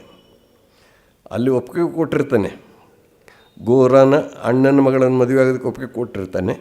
ಆದರೆ ಇಲ್ಲಿ ಈಗ ಅವ್ರಿಗೆಲ್ಲ ಅವ್ರ ಹೆಸರು ಕೆಟ್ಟೋಗಬಾರ್ದು, ಇದಾಗಬಾರ್ದು ಅಂಥೇಳಿ ತಾನೂ ಬ್ರಹ್ಮ ಸಮಾಜಕ್ಕೆ ಸೇರಿಬಿಡಬೇಕು ಅಂತಲೂ ವಿನಯ ಯೋಚಿಸ್ತಾನೆ. ಅಷ್ಟು ಹೊತ್ತಿಗೆ ಗೋರ ಜೈಲಿನಿಂದ ಹೊರಗೆ ಬರುತ್ತಾನೆ. ಗೋರ ಮತ್ತು ಸುಚರಿತೆಯ ಪರಿಚಯ ಬೆಳೆಯುತ್ತಾ ಹೋಗುತ್ತದೆ. ವಿನಯ ಲಲಿತೆಯನ್ನು ಮದುವೆಯಾಗುವುದಕ್ಕಾಗಿ ಬ್ರಹ್ಮ ಸಮಾಜವನ್ನು ಸೇರಲಿಕ್ಕೆ ಇಷ್ಟಪಟ್ಟು ತನಗೆ ಉಪದೇಶ ಮಾಡಬೇಕೆಂದು ಪರೇಶ್ ಬಾಬುವನ್ನು ಕೇಳುತ್ತಾನೆ. ತನ್ನ ಸಂಸಾರದ ಪ್ರಯೋಜನಕ್ಕಾಗಿ ತಾನು ಉಪದೇಶ ಮಾಡುವುದಿಲ್ಲವೆಂದು ಪರೇಶ್ ಬಾಬು ಹೇಳುತ್ತಾರೆ. ನನಗೆ ಬ್ರಹ್ಮ ಸಮಾಜದಲ್ಲಿ ನಂಬಿಕೆ ಇದೆ, ಆ ನಂಬಿಕೆಗೋಸ್ಕರವಾಗಿ ಅದನ್ನು ನಾನು ನನಗಾಗಿ ನನ್ನ ಸ್ವಾರ್ಥಕ್ಕಾಗಿ ಅದನ್ನು ನಾನು ಉಪಯೋಗಿಸ್ಕೊಳ್ಳಲ್ಲ ಬ್ರಹ್ಮ ಸಮಾಜದ ನಿಷ್ಠೆಯನ್ನು ಅಂತ ಪರೇಶ್ ಬಾಬು ಹೇಳ್ತಾರೆ. ವಿನಯ ಬ್ರಹ್ಮ ಸಮಾಜಕ್ಕೆ ಸೇರದೆಯೇ ಲಲಿತೆಯನ್ನು ಮದುವೆಯಾಗುವುದಕ್ಕೆ ಏರ್ಪಾಟು ಮಾಡಿಕೊಳ್ಳುತ್ತಾನೆ. ಮದುವೆಯಲ್ಲಿ ವಿಗ್ರಹಾರಾಧನೆ ಅವಶ್ಯಕ ಎಂದಾಗ ಲಲಿತೆ ಅದಕ್ಕೆ ಒಪ್ಪುವುದಿಲ್ಲ. ಅವಳು ಅಲ್ಲೂ ಸಹ ತನ್ನ ಬ್ರಹ್ಮ ಸಮಾಜಕ್ಕೆ ಸೇರಿದ ನಂಬಿಕೆಯಿಂದ ಬ್ರಹ್ಮ ಸಮಾಜದವರಿಗೆ ವಿಗ್ರಹಾರಾಧನೆ ಕೂಡುದು, ಅದರ ಮದುವೆ ಆಗೋದಕ್ಕೆ ಒಪ್ತಾಳೆ, ಅದರ ಮದುವೆಯಲ್ಲಿ ಅಲ್ಲಿ ಯಾವ ವಿಗ್ರಹವನ್ನು ಪೂಜಿಸಬಾರದು ಅಂತ ಹೇಳ್ತಾಳೆ. ವಿನಯನು ವಿಗ್ರಹಾರಾಧನೆಯನ್ನು ಬಿಟ್ಟುಕೊಟ್ಟು ಮದುವೆಯಾಗುವುದಕ್ಕೆ ಸಿದ್ಧನಾಗುತ್ತಾನೆ.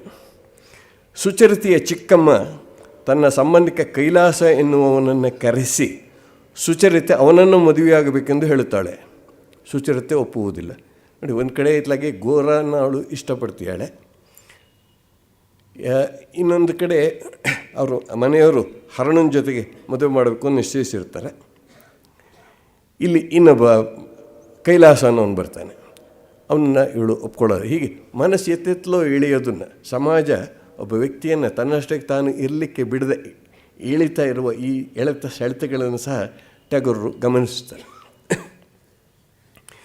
ಈ ರೀತಿಯ ಸೂಕ್ಷ್ಮಗಳನ್ನು ಗಮನಿಸದೇ ಇರುವಂಥದ್ದು ಕಾದಂಬರಿಗಳು ನಮ್ಮಲ್ಲಿ ಬೇಕಷ್ಟು ಬರ್ತವೆ. ಅದನ್ನು ಜನಪ್ರಿಯ ಕಾದಂಬರಿಗಳು ಅಂತ ಕರಿತೀವಿ. ಹೀಗೆ ಒಂದು ಸಾರಿ ಓದಿ ಬಿಸಾಕ್ಬಿಟ್ರೆ ಮುಗಿದೋಯ್ತು. ಅದ್ರ ಬಗ್ಗೆ ಏನು ಯೋಚನೆ ಮಾಡಬೇಕಾದಿಲ್ಲ, ಅದು ನಮ್ಮನ್ನು ಯೋಚಿಸ್ಲಿಕ್ಕೂ ಹಚ್ಚೋದಿಲ್ಲ. ಹಾಗಂತ ಜನಪ್ರಿಯ ಕಾದಂಬರಿಗಳೆಲ್ಲ ಅದೇ ಮಟ್ಟದವು ಅಂತ ಅಲ್ಲ. ಈ ಅನೇಕ ಧಾರಾವಾಹಿಗಳು ಆ ಜಾತಿಗೆ ಸೇರಿದವಾಗಿರ್ತವೆ. ಆದರೆ ತುಂಬ ಜನಪ್ರಿಯರಾಗಿ ಬರೀತಾ ಇರುವ ಭೈರಪ್ಪನವರು ಆ ರೀತಿಯಾದ ಕಾದಂಬರಿಗಳನ್ನು ಬರೆಯೋಲ್ಲ. ಅವರ ಬರವಣಿಗೆ ಬಹಳ ಸೂಕ್ಷ್ಮವಾಗಿರುತ್ತೆ. ಸುಚರಿತೆಯ ಚಿಕ್ಕಮ್ಮ ಹೇಳಿದೆ. ಅಷ್ಟು ಹೊತ್ತಿಗೆ ಆನಂದಮಯಿಯ ಗಂಡ ಕೃಷ್ಣದಯಾಳುವಿನ ಆರೋಗ್ಯ ಕೆಡುತ್ತದೆ. ಕೃಷ್ಣದಯಾಳು ಸಾಯುವ ಮುಂಚೆ ಗೋರನನ್ನು ಕರೆದು ಒಂದು ಗುಟ್ಟನ್ನು ಹೇಳುತ್ತಾರೆ. ಸಿಪಾಯಿ ದಂಗೆಯ ಕಾಲದಲ್ಲಿ ಐರ್ಲೆಂಡಿನ ಒಬ್ಬ ಸಿಪಾಯಿ ಸತ್ತಾಗ ಅವನ ಹೆಂಡತಿ ರಕ್ಷಣೆ ಕೋರಿ ಕೃಷ್ಣದಯಾಳುವಿನ ಮನೆಗೆ ಬಂದಿದ್ದಳು. ಅವಳು ತುಂಬು ಗರ್ಭಿಣಿ. ಮಗುವನ್ನು ಹೆತ್ತು ಅವಳು ಸತ್ತು ಹೋದಳು. ಅದನ್ನು ಕೃಷ್ಣದಯಾಳುವಿನ ಹೆಂಡತಿ ಆನಂದಮಯಿ ಸಾಕಿರ್ತಾಳೆ. ಆ ಮಗುವೇ ಗೋರ. ಆನಂದಮಯಿ ಅವನನ್ನು ಸಾಕಿದಳು ಎಂದು ಕೃಷ್ಣದಯಾಳು ಹೇಳುತ್ತಾನೆ. ಯಾರನ್ನೂ ಅವನು ತಂದೆ ಅಂತ ತಿಳ್ಕೊಂಡಿದ್ನೋ ಆ ತಂದೆ ಹೇಳ್ತಾನೆ, ತಾನು ತಂದೆ ಅಲ್ಲ, ಇನ್ನೊಬ್ಬ ತಂದೆ ಇದ್ದಾನೆ ಅಂತ. ಅದಾದ ಮೇಲೆ ಕೃಷ್ಣದಯಾಳು ಈ ವಿಷಯ ಯಾರಿಗೂ ಗೊತ್ತಿಲ್ಲ, ಮೊದಲಿದ್ದ ಹಾಗೆ ಎದ್ದುಬಿಡು, ನೀನು ಹಿಂದುವಾಗಿ ಪಕ್ಕ ಬ್ರಾಹ್ಮಣನಾಗಿ ಎದ್ಬಿಡು, ಯಾರು ಏನು ಮಾಡ್ತಾರೆ, ನೀನು ಯಾಕೆ ಸಮಾಜವನ್ನು ಬಿಟ್ಟು ಹೋಗ್ಬೇಕು, ನೀನು ಇದನ್ನೆಲ್ಲ ಹೇಳ್ಕೊಂಡ್ರೆ ನೀನು ಯಾವನೊಬ್ಬ ಐರ್ಲೆಂಡಿನ ಕ್ರಿಶ್ಚಿಯನ್ನಿಗೆ ಹುಟ್ಟಿದವನು ಅಂತಂದರೆ ಸಮಾಜ ನಿನ್ನನ್ನು ದೂರ ಮಾಡುತ್ತೆ, ನಿನ್ನ ತೊಂದರೆ ಆಗುತ್ತೆ, ಅದರಿಂದ ಅದನ್ನೇ ಹೇಳಬೇಡ ಅಂತಂತಾನೆ. ಗೋರ ಪರೇಶ್ ಬಾಬುವಿನ ಮನೆಗೆ ಹೋಗಿ ತಾನು ಹಿಂದೂ ಅಲ್ಲ ಎಂದು ತನ್ನ ಹುಟ್ಟಿನ ಕಥೆಯನ್ನು ಹೇಳುತ್ತಾನೆ. ಏಕೆಂದರೆ ಪರೇಶ್ ಬಾಬು ಒಂದು ರೀತಿಯಾದ ಉದಾರ ಮನಸ್ಸಿನ, ಉಳಿದವರನ್ನು ಅರ್ಥ ಮಾಡಿಕೊಳ್ಳುವಂತಹ ವ್ಯಕ್ತಿ. ಆಗ ಅವನು ಹೇಳ್ತಾನೆ, ಗೋರ, ಈ ದಿನ ನಾನು ನಿಜವಾದ ಭಾರತೀಯ, ಹಿಂದೂ ಮುಸಲ್ಮಾನ್ ಕ್ರಿಶ್ಚಿಯನ್ರೆಂಬ ಭೇದ ನನ್ನಲ್ಲಿಲ್ಲ, ಇಂಡಿಯಾದ ಪ್ರತಿಯೊಂದು ಜಾತಿಯೂ ನನ್ನ ಜಾತಿ, ಪ್ರತಿ ಆಹಾರವೂ ನನ್ನ ಆಹಾರ ಅಂತ ಪರೇಶ್ ಬಾಬುಗೆ ಹೇಳ್ಕೊತಾನೆ. ಸುಚರಿತೆ ಮತ್ತು ಗೋರ ಪರೇಶ್ ಬಾಬು ಆಮೇಲೆ ಅವರು ಅಷ್ಟೊತ್ತಿಗೆ ಅವನು ಇದನ್ನು ಕೇಳ್ತಾನೆ, ಸುಚರಿತೆಯನ್ನು, ನೀನು ನನ್ನ ಜೊತೆಗೆ ಬಾ, ನನಗೆ ಈ ಥರದ ನಂಬಿಕೆ ಇದೆ ಅಂತ. ಅವಳು ಅದನ್ನು ಒಪ್ಕೊಳ್ತಾಳೆ. ಇವರಿಬ್ಬರು ಪರೇಶ್ ಬಾಬುಗೆ ನಮಸ್ಕರಿಸ್ತಾರೆ. ಆಮೇಲೆ ಗೋರ ತನ್ನ ಮನೆಗೆ ಹೋಗಿ ಆನಂದಮಯಿ ಅವನನ್ನು ಸಾಕಿದ ತಾಯಿ ಹತ್ರ ಹೋಗಿ ಅವಳ ಪಾದದ ಮೇಲೆ ತಲೆಯನ್ನಿಟ್ಟು ಹೇಳುತ್ತಾನೆ, ಅಮ್ಮ, ನೀನು ನನ್ನ ತಾಯಿ. ಇಷ್ಟು ದಿನ ಹುಡುಕಿಕೊಂಡು ಅಲೆದ ತಾಯಿ ಮನೆಯಲ್ಲೇ, ನನ್ನ ಕೋಣೆಯಲ್ಲೇ ಇದ್ದೀಯ ನೀನು. ಇವನು ಯಾವ ಭಾರತವನ್ನು ಹುಡುಕಿಕೊಂಡು ಹೋಗಿದ್ದನೋ ಆ ಭಾರತ ಮಾತೆಯ ಇನ್ನೊಂದು ಸ್ವರೂಪ ಆನಂದಮಯಿ. ಯಾಕೆಂದರೆ ಅವಳು ಯಾವ ಜಾತಿ, ದೇಶ, ಈಶ ನೋಡಿ ಅವಳಿಗೆ ಗೊತ್ತಿರುತ್ತೆ. ಇದೊಂದು ಐರಿಷ್ ಮಗು ಅಂಥೇಳಿ, ಆದರೆ ಐರಿಷ್ ಮಗುವಿನ ಹಾಗೆ ಸಾಕುವಲ್ಲ, ತನ್ನ ಮಗುವಿನ ಹಾಗೆ ಸಾಕ್ತಾಳೆ. ಅದಕ್ಕೆ ಅವನು ಹೇಳ್ತಾನೆ, ನಿನಗೆ ಜಾತಿ ಇಲ್ಲ, ದ್ವೇಷವಿಲ್ಲ, ನೀನೇ ನಮ್ಮ ಯೋಗಕ್ಷೇಮದ ಮೂರ್ತಿ, ನೀನೇ ಇಂಡಿಯಾ ಎಂದು ಹೇಳುತ್ತಾನೆ. ಗೋರಾ ಕಾದಂಬರಿಯಲ್ಲಿ ಪೊಲೀಸರ ದೌರ್ಜನ್ಯ, ರಾಜಕೀಯ ಅಪರಾಧಕ್ಕಾಗಿ ಜೈಲು ಶಿಕ್ಷೆ, ಸ್ವದೇಶೀಯತೆಯ ಪಕ್ಷಪಾತ, ಬ್ರಿಟಿಷರೆದುರು ಕೀಳರಿಮೆ, ಹಿಂದೂ ಧರ್ಮದ ಸುಧಾರಣೆ, ಹಿಂದೂ ಮುಸ್ಲಿಂ ಪ್ರತ್ಯೇಕೀಕರಣ ಮೊದಲಾದ ಆ ಕಾಲದ ಭಾವನೆಯ ಲಕ್ಷಣಗಳು, ಇಡೀ ಭಾರತದಲ್ಲಾಗುತ್ತಿದ್ದ ಸಾಮಾಜಿಕ ಹೊರಳುಗಳು ಕಾಣಿಸುತ್ತವೆ. ಹಿಂದೂ ಮುಸ್ಲಿಂ ಕ್ರೈಸ್ತರಾಗಿ ವಿಭಜಿತಗೊಂಡ ಭಾರತದ ಸಮಾಜ, ಅದರ ಛಿದ್ರತೆಯಿಂದ ಏಕತೆಗೆ ಬರುವ ಪ್ರಯತ್ನಗಳು, ಸ್ವಾತಂತ್ರ್ಯದ ಹಂಬಲ ಮೊದಲಾದವು ಗೋರಾ ಕಾದಂಬರಿಯನ್ನು ಬಂಗಾಳದ ಪ್ರಾದೇಶಿಕ ಕಾದಂಬರಿಯಾಗಿಸದೆ ಭಾರತೀಯ ಕಾದಂಬರಿಯನ್ನಾಗಿಸುತ್ತವೆ. ಬ್ರಹ್ಮ ಸಮಾಜದ ಗುರು ಪರೇಶ್ ಬಾಬು ಟ್ಯಾಗೋರನ್ನು ಪ್ರತಿನಿಧಿಸುತ್ತಾರೆ. ತಮ್ಮ ಕುಟುಂಬದ ಮೇಲೆ ದುರುದ್ದೇಶಿತ ಅಪಪ್ರಚಾರ ನಡೆದಾಗಲೂ ಪ್ರಶಾಂತರಾಗಿರುತ್ತಾರೆ. ಅವರ ಪ್ರೀತಿಪೂರ್ಣ ಆಧಾರದಿಂದ ಗುರುವಾಗಿ ಕಾಣಿಸಿಕೊಳ್ಳುತ್ತಾರೆ. ಅತ್ಯುತ್ಸಾಹಿ ಹಿಂದುತ್ವದ ಕ್ರಾಂತಿಕಾರಿ ಯೋಧನಂತಿರುವ ಗೋರಾನು ಅವರನ್ನು ಗುರುವಿನ ಹಾಗೆ ಕಾಣುತ್ತಾನೆ. ಪರೇಶ್ ಬಾಬು ಬ್ರಾಹ್ಮ ಸಮಾಜದ ಮತಾಂಧರ ಅಲ್ಲ, ಒಂದು ರೀತಿಯ ವಿಶ್ವಮಾನವ. ಗೋರಾಗೆ ಅವರು ಹೇಳುವ ಮಾತು ಹೀಗಿವೆ. ಸ್ವಾತಂತ್ರ್ಯದ ಗೋರ ಅವನಿಗೆ ಪರೇಶ್ ಬಾಬುಗೆ ಹೇಳ್ತಾನೆ, ಸ್ವಾತಂತ್ರ್ಯದ ಮಂತ್ರ ನಿಮಗೆ ಗೊತ್ತು,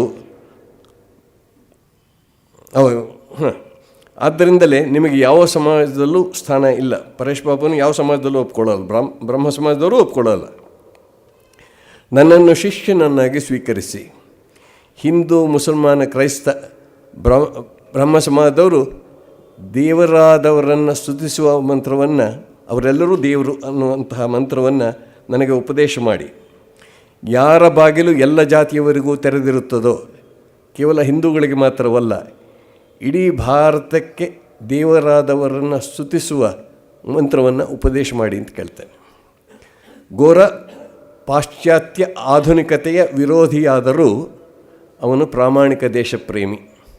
ಅವನು ಸ್ನೇಹಿತ ವಿನಯನಿಗೆ ಹೀಗೆ ಹೇಳ್ತಾನೆ, ನಮ್ಮ ದೇಶಕ್ಕೆ ಸೇರಿದ ಪ್ರತಿಯೊಂದರಲ್ಲೂ ಹಿಂಜರಿಯದ ದೃಢವಾದ ನಮ್ಮ ವಿಶ್ವಾಸವನ್ನು, ನಮ್ಮ ದೇಶಕ್ಕೆ ಸೇರಿದ ಪ್ರತಿಯೊಬ್ಬರಲ್ಲೂ ಸಹ ನಮಗಿರುವ ಹಿಂಜರಿಯದ ದೃಢವಾದ ವಿಶ್ವಾಸವನ್ನು ಅಪನಂಬಿಕೆಯುಳ್ಳವರಲ್ಲಿ ನಾವು ತುಂಬಬೇಕು.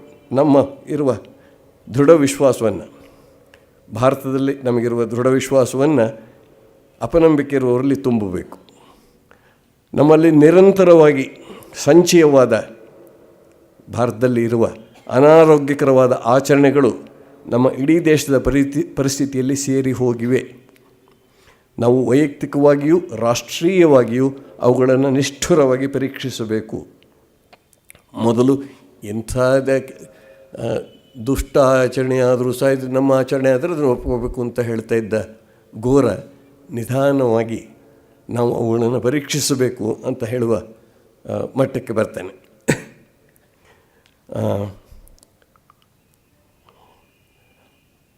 ಅವನು ಹೇಳ್ತಾನೆ, ಸುಚರಿತಾಗಿ ಅವನು ಹೇಳ್ತಾನೆ, ಭಾರತದ ಒಳಗೆ ಬಾ,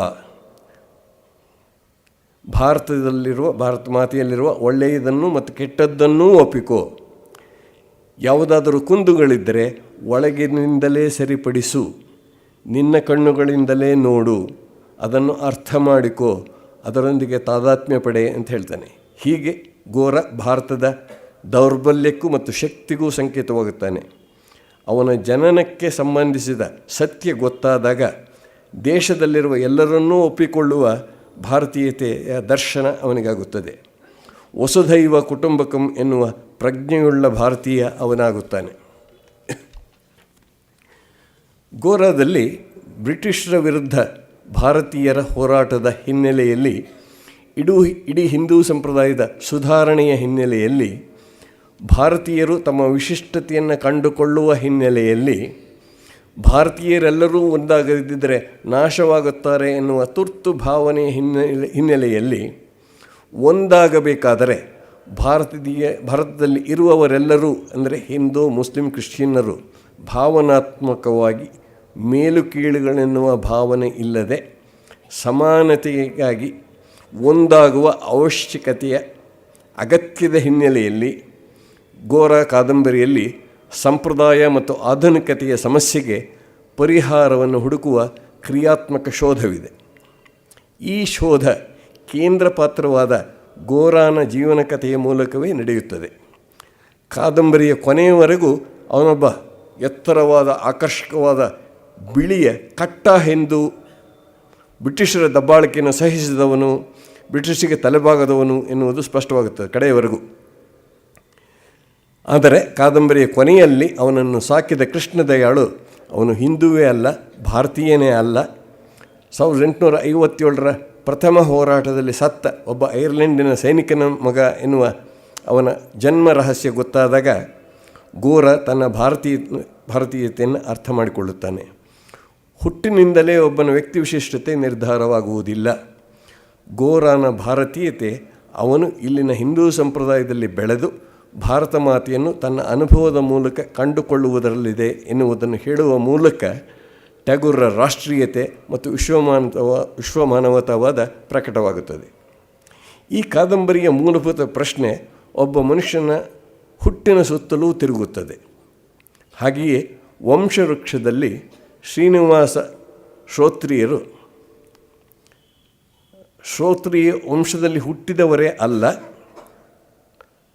ಅವರು ಯಾರನ್ನು ತಂದೆ ಎಂದು ತಿಳಿದಿದ್ದರೋ ಆ ನಂಜುಂಡ ಶಾಸ್ತ್ರಿ ತನ್ನ ನಿಜವಾದ ತಂದೆ ಅಲ್ಲ. ಆ ನಂಜುಂಡ ಶಾಸ್ತ್ರಿಯ ಮೋಸದಿಂದ ತನ್ನ ತಾಯಿಯಲ್ಲಿ ಒಬ್ಬ ಹರಿಕತೆ ದಾಸನಿಗೆ ಹುಟ್ಟಿದವನು ಎನ್ನುವ ಸತ್ಯ ತಿಳಿಯುತ್ತದೆ. ಆ ನಂಜುಂಡ ಶಾಸ್ತ್ರಿಯವರಿಗೆ ಆತ್ಮೀಯಳಾದ ಮನೆಗೆಲಸದ ಲಕ್ಷ್ಮಿಯಿಂದ ಗೊತ್ತಾದಾಗ ಶ್ರೀನಿವಾಸ ಶ್ರೋತ್ರಿಯರು ತಮ್ಮ ವಂಶದ ಬಗ್ಗೆ ತಮಗಿದ್ದ ಗಾಢ ಭಾವನೆಯನ್ನು ಕಳೆದುಕೊಂಡು ಸಂಸಾರ, ಸೊಸೆಯ ಮಗ ಎನ್ನುವ ಸಂಬಂಧದ ಭಾವನೆಗಳಿಂದ ಮುಕ್ತರಾಗಿ ಆಸ್ತಿಯನ್ನು ದಾನ ಮಾಡಿ ಸನ್ಯಾಸತ್ವವನ್ನು ತೆಗೆದುಕೊಳ್ಳುವ ಮೂಲಕ ತಮ್ಮತನವನ್ನು ಕಂಡುಕೊಳ್ಳುತ್ತಾರೆ. ಸ್ವಲ್ಪ ಹೆಚ್ಚು ಕಮ್ಮಿ ಗೋರಾದಷ್ಟೇ ದೊಡ್ಡದಾದ ಭೈರಪ್ಪನವರ ವಂಶವೃಕ್ಷ ಗೋರಾದಲ್ಲಿಯಂತೆ ಹುಟ್ಟಿನಿಂದ ವ್ಯಕ್ತಿಯ ಮೌಲ್ಯವನ್ನು ನಿರ್ಧರಿಸುವುದನ್ನು ನಿರಾಕರಿಸುತ್ತದೆ. ಎರಡು ಕಾದಂಬರಿಗಳಲ್ಲೂ ಜನ್ಮ ರಹಸ್ಯ ಕಡೆಯಲ್ಲಿ ಸ್ಫೋಟಗೊಳ್ಳುತ್ತದೆ. ಆದ್ದರಿಂದ ಈ ಎರಡು ಕಾದಂಬರಿಗಳನ್ನು ಹೋಲಿಸಬೇಕು ಅನ್ನಿಸಿತು. ಈ ಒಂದು ಹೋಲಿಕೆಯನ್ನು ಬಿಟ್ಟರೆ ಕಥೆಯ ಹಂದರದಲ್ಲಾಗಲಿ, ಪಾತ್ರಗಳ ಹಿನ್ನೆಲೆಯಲ್ಲಾಗಲಿ, ಪಾತ್ರಗಳ ನಡವಳಿಕೆ, ಮಾತುಕತೆ, ಸಂಬಂಧಗಳಲ್ಲಾಗಲಿ ಯಾವ ಹೋಲಿಕೆಯೂ ಇಲ್ಲ. ಆದರೆ ಗೋರಾದ ಹಾಗೆ ವಂಶವೃಕ್ಷವು ಒಂದು ವೈಚಾರಿಕ ಕಾದಂಬರಿ. ಅಲ್ಲಿರುವ ಹಾಗೆ ಇಲ್ಲಿಯೂ ಚರ್ಚೆಗಳಿವೆ, ವಾದಗಳಿವೆ. ಪಾತ್ರಗಳ ಮನೋಗತಿಯ ತಾಕಲಾಟಗಳನ್ನು ಸೂಕ್ಷ್ಮವಾಗಿ ಬಿಡಿಸುವುದರಲ್ಲಿ ಟ್ಯಾಗೋರಷ್ಟೇ ಸಮರ್ಥವಾಗಿ ಭೈರಪ್ಪನವರು ಬಿಡಿಸುತ್ತಾರೆ. ಟ್ಯಾಗೋರರ ಗೋರಾ ಪಡೆದುಕೊಳ್ಳುವ ಇಡೀ ಭಾರತದ ಆಯಾಮ ವಂಶವೃಕ್ಷದಲ್ಲಿ ಕಾಣುವುದಿಲ್ಲ. ಆದರೆ ಅಲ್ಲಿ ಇರುವಂತೆ ಸಾಂಕೇತಿಕತೆ ಇಲ್ಲೂ ಇದೆ, ಸಂಕೇತಗಳ ಉಪಯೋಗ ಇಲ್ಲಿದೆ. ಈ ಎರಡೂ ಕಾದಂಬರಿಗಳನ್ನು ಹೋಲಿಸಲಿಕ್ಕೆ ಕಾರಣ, ನಾನೊಬ್ಬ ತೌಲನಿಕ ಸಾಹಿತ್ಯದ ವಿದ್ಯಾರ್ಥಿ. ಕಂಪ್ಯಾಟಿವ್ ಲಿಟ್ರೇಚರ್ ಅಂತ ಇದೆ. ಎರಡು ಭಾಷೆಗಳಲ್ಲಿ ಅಥವಾ ಅನೇಕ ಭಾಷೆಗಳಲ್ಲಿ ಇರುವ ಸಮಾನ ಆಶಯಗಳನ್ನು, ಸಮಾನ ತಂತ್ರಗಳನ್ನು, ಸಮಾನ ಮನೋಧರ್ಮಗಳನ್ನು ಗುರುತಿಸುವಂತಹ ಒಂದು ಪ್ರಯತ್ನ ಈ ಕಂಪ್ಯಾಟಿವ್ ಲಿಟ್ರೇಚರ್ ಅನ್ನೋದು. ನಾನು ತೌಲನಿಕ ಸಾಹಿತ್ಯ ವಿದ್ಯಾರ್ಥಿ. ಟ್ಯಾಗೋರ್ ಮತ್ತು ಭೈರಪ್ಪನವರು ಎರಡು ಬೇರೆ ಬೇರೆ ಭಾಷೆಗಳಲ್ಲಿ ಬರೆಯುತ್ತಿರುವ ಭಾರತೀಯ ಕಾದಂಬರಿಕಾರರು. ಅವರ ವಸ್ತು, ಆಶಯ, ತಂತ್ರ ಮತ್ತು ಪರಿಣಾಮಗಳನ್ನು ಗಮನಿಸುವುದು ಅವರಿಬ್ಬರು ಹಂಚಿಕೊಳ್ಳುವ ರಾಷ್ಟ್ರೀಯತೆಯ ಮತ್ತು ವಿಶ್ವಮಾನತೆಯ ಕಲ್ಪನೆಯ ಹಿನ್ನೆಲೆಯಲ್ಲಿ ಅವರಿಬ್ಬರನ್ನು ಹೋಲಿಸುವುದು ನಮ್ಮ ಕನ್ನಡದ ಗಡಿಗಳನ್ನು ಮೀರುವ ಒಂದು ಪ್ರಯತ್ನವೂ ಆಗುತ್ತದೆ ಅಂತ ನಾನು ಈ ಮಾತನ್ನಿಲ್ಲಿ ಹೇಳ್ತಾ ಇದ್ದೀನಿ.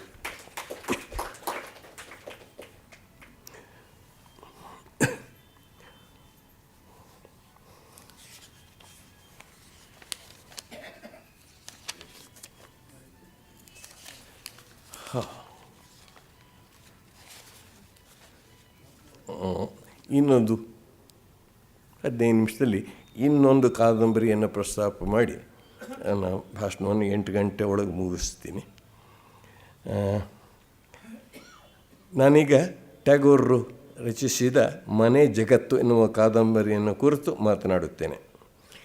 ಇದು ಹೋಮ್ ಆ್ಯಂಡ್ ದಿ ವರ್ಲ್ಡ್, ಘರೆ ಬಾಯರೆ, ಬಾಯರೆ ಬಾಹಿರ್ ಹೊರಗೆ, ಘರೆ ಮನೆ ಒಳಗೆ. 19ನೇ ಶತಮಾನದ ಮೊದಲ ಭಾಗದಲ್ಲಿ ಈ ಕತೆ ಶುರುವಾಗುತ್ತದೆ. ಇಂಡಿಯನ್ ನ್ಯಾಷನಲ್ ಕಾಂಗ್ರೆಸ್ ಸ್ವಾತಂತ್ರ್ಯ ಚಳವಳಿಯ ಕಿಡಿಯನ್ನು ಹೊತ್ತಿಸಿದ ಕಾಲ. ಆ ಕಾಲದಲ್ಲಿ ಹಿಂಸಾತ್ಮಕವಾದ ಮತ್ತು ಅಹಿಂಸಾತ್ಮಕವಾದ ಕಾರ್ಯಾಚರಣೆಗಳು ರಾಷ್ಟ್ರಮಟ್ಟದಲ್ಲಿ ಮತ್ತು ರಾಜ್ಯಗಳ ಮಟ್ಟದಲ್ಲಿ ಬ್ರಿಟಿಷರ ಆಡಳಿತವನ್ನು ಕೊನೆಗೊಳಿಸುವ ಏಕಮಾತ್ರ ಉದ್ದೇಶದಿಂದ ನಡೆಯುತ್ತಿದ್ದವು. ಮೊದಲನೇ ಮಹಾಯುದ್ಧದ ಕಾಲದಲ್ಲಿ ಇವು ತೀವ್ರ ಸ್ವರೂಪವನ್ನು ಪಡೆದುಕೊಂಡವು. ಉದಾಹರಣೆಗೆ ಆ ಕಾಲದಲ್ಲೇ ಇಂಡೋ ಜರ್ಮನ್ ಪ್ಯಾಕ್ಟ್ ಮತ್ತು ಗದರ್ ಪಿತೂರುಗಳು ನಡೆದರೂ ಅವು ಯಶಸ್ವಿಯಾಗಲಿಲ್ಲ. ಬರುತ್ತಾ ಗಾಂಧೀಜಿಯವರ ಅಹಿಂಸಾ ಸತ್ಯಾಗ್ರಹ ಪ್ರಮುಖವಾಯಿತು. ಈ ಕಾದಂಬರಿಯ ಘಟನೆಗಳಲ್ಲಿ ಆ ಕಾಲದ ಅವಿಭಕ್ತ ಕುಟುಂಬವನ್ನು ಕಾಣುತ್ತೇವೆ. ಹೆಣ್ಣು ಮಕ್ಕಳಿಗಿಂತ ಗಂಡು ಮಕ್ಕಳಿಗೆ ಆಗ ಹೆಚ್ಚು ಪ್ರಾಶಸ್ತ್ಯ ಇತ್ತು. ಹುಡುಗರು ಬೆಳೆದಾಗ ಹಣವನ್ನು ಸಂಪಾದಿಸುವುದು, ಕುಟುಂಬಕ್ಕೆ ನೆರವಾಗುವುದು ಅವಶ್ಯಕವಾಗಿತ್ತು. ಹೆಣ್ಣು ಮಕ್ಕಳನ್ನು ಸಾಕುವುದು ಕಷ್ಟವಾಗಿತ್ತು. ಅವರು ಕೆಲಸಕ್ಕೆ ಹೋಗುವಂತಿರಲಿಲ್ಲ, ದುಡಿಯುವಂತಿರಲಿಲ್ಲ. ವರದಕ್ಷಿಣೆಗೆ ಮತ್ತು ವರೋಪಚಾರಕ್ಕೆ ತುಂಬ ಖರ್ಚು ಮಾಡಬೇಕಾಗಿತ್ತು. ಚಿಕ್ಕ ವಯಸ್ಸಿನಲ್ಲೇ ಮದುವೆ ಮಾಡಬೇಕಾಗಿತ್ತು. 1883ರಲ್ಲಿ ಟ್ಯಾಗೋರಿಗೆ ಮದುವೆಯಾದಾಗ ಅವರಿಗೆ 22 ವರ್ಷ, ಅವರ ಹೆಂಡತಿ ಮೃಣಾಲಿನಿಗೆ 11 ವರ್ಷ. ಕಥೆಯಲ್ಲಿ 3 ಮುಖ್ಯ ಪಾತ್ರಗಳಿದ್ದಾವೆ: ವಿಮಲೆ, ಅವಳ ಗಂಡ ನಿಖಿಲ್ ಮತ್ತು ಸ್ನೇಹಿತ ಸಂದೀಪ್. ಬಂಗಾಳದ ಜಮೀನ್ದಾರ ನಿಖಿಲ ತನ್ನ ಅಂತಸ್ತಿಗಿಂತ ಕೆಳ ಅಂತಸ್ತಿನ ಕಪ್ಪು ಬಣ್ಣದ ವಿಮಲೆಯನ್ನು ಮದುವೆಯಾಗುತ್ತಾನೆ. ಕಪ್ಪು ಬಣ್ಣದ ಹುಡುಗಿ ಸಾಮಾನ್ಯವಾಗಿ ಮದುವೆ ಆಗಲ್ಲ, ಆದರೆ ಈ ಶ್ರೀಮಂತ ಕಪ್ಪು ಹುಡುಗಿನ ಮದುವೆಯಾಗಲಿಕ್ಕೆ ಒಪ್ಕೋತಾನೆ. ಅವನ ಮನೆಯವರಿಗೆಲ್ಲ ಬಿಳಿ ಬಣ್ಣದ ಹುಡುಗಿಯೇ ಬೇಕಾಗಿತ್ತು. ವಿಮಲೆ ಸಂಪ್ರದಾಯಸ್ಥ ಹುಡುಗಿಯಂತೆ ವಿಧೇಯ ಪತ್ನಿಯಾಗಿ ನಿಖಿಲನ ತರಲೆ ಮಾಡುವ ತಂಗಿಯನ್ನೂ ಗೌರವದಿಂದ ಕಾಣುತ್ತಾಳೆ. ಈ ತರಹ ಏನು ಎಲ್ಲರಿಗೂ ಮೆಚ್ಚುವಂತೆ ವಿಧೇಯಳಾಗಿ ನಡೆದುಕೊಂಡು ಹೋಗುವ ಹೆಂಡತಿಯಾಗಿರಬೇಕು ಅಂಥೇಳಿ ವಿಮಲೆ ಪ್ರಯತ್ನ ಮಾಡ್ತಾಳೆ.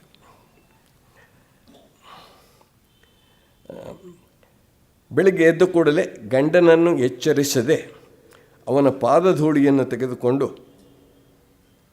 ಅವಳ ಹಣೆಯ ಮೇಲಿರುವ ಕುಂಕುಮ ಬೆಳ್ಳಿಯ ನಕ್ಷತ್ರದ ಹಾಗೆ ಕಾಣುತ್ತದೆ ಎಂದು ಅವಳು ಹೇಳುತ್ತಾಳೆ. ಗಂಡ ಹೆಂಡತಿಯರಿಬ್ಬರು ತಾವೇ ಕೊಟ್ಟಿಕೊಂಡ ಗಂಧರ್ವ ಲೋಕದಲ್ಲಿ ಇರುತ್ತಾರೆ. ಆದರೂ ನಿಖಿಲನಿಗೆ ಅವಳನ್ನು ವಿದ್ಯಾವಂತಳನ್ನಾಗಿ ಮಾಡಿ ಮನೆಯ ಬಂಧನದ ಆಚೆಗೆ ಹೊರಗಿರುವ ಪ್ರಪಂಚವನ್ನೂ ಅವಳು ಅರ್ಥ ಮಾಡಿಕೊಳ್ಳುವ ಅವಕಾಶವನ್ನು ಕಲ್ಪಿಸಬೇಕೆನ್ನುವ ಆಸೆ ಇರುತ್ತೆ. ನಾನು ಮದುವೆ ಆದಾಗ ಕೋರ್ಸ್ ಬೆಂಗಳೂರಿನಲ್ಲಿ ಹುಡುಗಿಯನ್ನೇ ಮದುವೆ ಆದೆ. ಗೋವಾಕ್ಕೆ ನಾವು ಹೋದ್ವಿ. ಅಲ್ಲಿ ಗೋವಾದಲ್ಲಿ ನಮ್ಮ ಯಜಮಾನರು ನಮ್ಮ ಬ್ಯಾಂಕಿಗೆ ಹೋಗಿ ಬನ್ನಿ, ನೀನೇ ಹೋಗು, ಒಂದು ಅಕೌಂಟ್ ಓಪನ್ ಮಾಡು, ದುಡ್ಡು ಕೊಡ್ತೀನಿ. ಯಾಕೆಂದರೆ ನನ್ನ ಹೆಂಡತಿ ತಾನು ಈ ಹೋಗಿ ಬ್ಯಾಂಕಿಗೆ ಹೋಗೋದಕ್ಕೆ, ಡಾಕ್ಟ್ರ್ ಹತ್ರ ಹೋಗೋದಕ್ಕೆ, ಇದಕ್ಕೆ ಎಲ್ಲದಕ್ಕೂ ಸಹ ನಾನು ಯಾಕೆ ಹೋಗಬೇಕು ಅಂತ, ಅವರು ಸ್ವತಂತ್ರವಾಗಿರೋದು ಕಲ್ತ್ಕೊಳ್ಳಿ ಅಂತ. ಆಮೇಲೆ ಅಲ್ಲಿ ಗೋವಾದಿಂದ ನಾನು ಅಮೆರಿಕಕ್ಕೆ ಹೋಗಬೇಕಾಯ್ತು. ಅಮೆರಿಕದಿಂದ ಬಂದ ಮೇಲೆ ನನ್ನ ಹೆಂಡತಿಗೆ BEdಗೆ ಸೇರೋದಕ್ಕೆ ಕಳಿಸಿದೆ ನಾನು. ಯಾಕಂದರೆ ನಾನು ಆಸ್ತಿ ಮಾಡಿಟ್ಟಿರಲಿಲ್ಲ, ಮತ್ತೊಂದು ಮಾಡಿರಲಿಲ್ಲ. ನಾನು ನೆಗೆದು ಬಿದ್ದರೆ ಅವರ ಬದುಕನ್ನು ಅವರು ನೋಡಿಕೊಳ್ಳುವ ಒಂದು ಶಕ್ತಿಯನ್ನು ಅವ್ರು ಪಡೆದುಕೊಳ್ಳಬೇಕು ಅನ್ನೋದಿತ್ತು. ಸೊ ಈ ತರಹದ ಆಲೋಚನೆಗಳು ನಿಖಿಲ್ಗಿತ್ತು.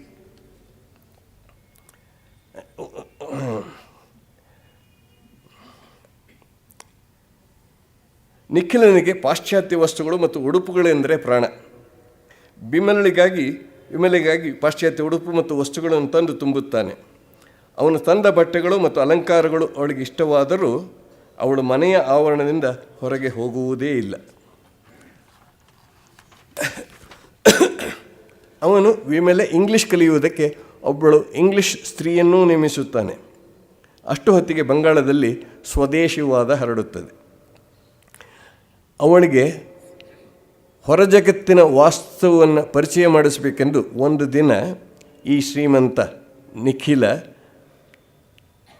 ತನ್ನ ಸ್ನೇಹಿತ ಸಂದೀಪ ಎನ್ನುವ ರಾಜಕಾರಣಿಯ ಬಹಿರಂಗ ಸಭೆಗೆ ತನ್ನ ಹೆಂಡತಿಯನ್ನು ಕರೆದುಕೊಂಡು ಹೋಗುತ್ತಾನೆ. ಇದಕ್ಕೂ ಮುಂಚೆ ವಿಮಲೆ ಸಂದೀಪನ ಹೆಸರನ್ನು ಕೇಳಿರುತ್ತಾಳೆ. ಅವನ ಬಗ್ಗೆ ಅಂಥ ಒಳ್ಳೆಯ ಅಭಿಪ್ರಾಯವೇನೂ ಇರೋದಿಲ್ಲ. ಸಂದೀಪನ ಭಾಷಣವನ್ನು ಕೇಳಿದ ಮೇಲೆ ಅವಳ ಅಭಿಪ್ರಾಯ ಬದಲಾಗುತ್ತದೆ.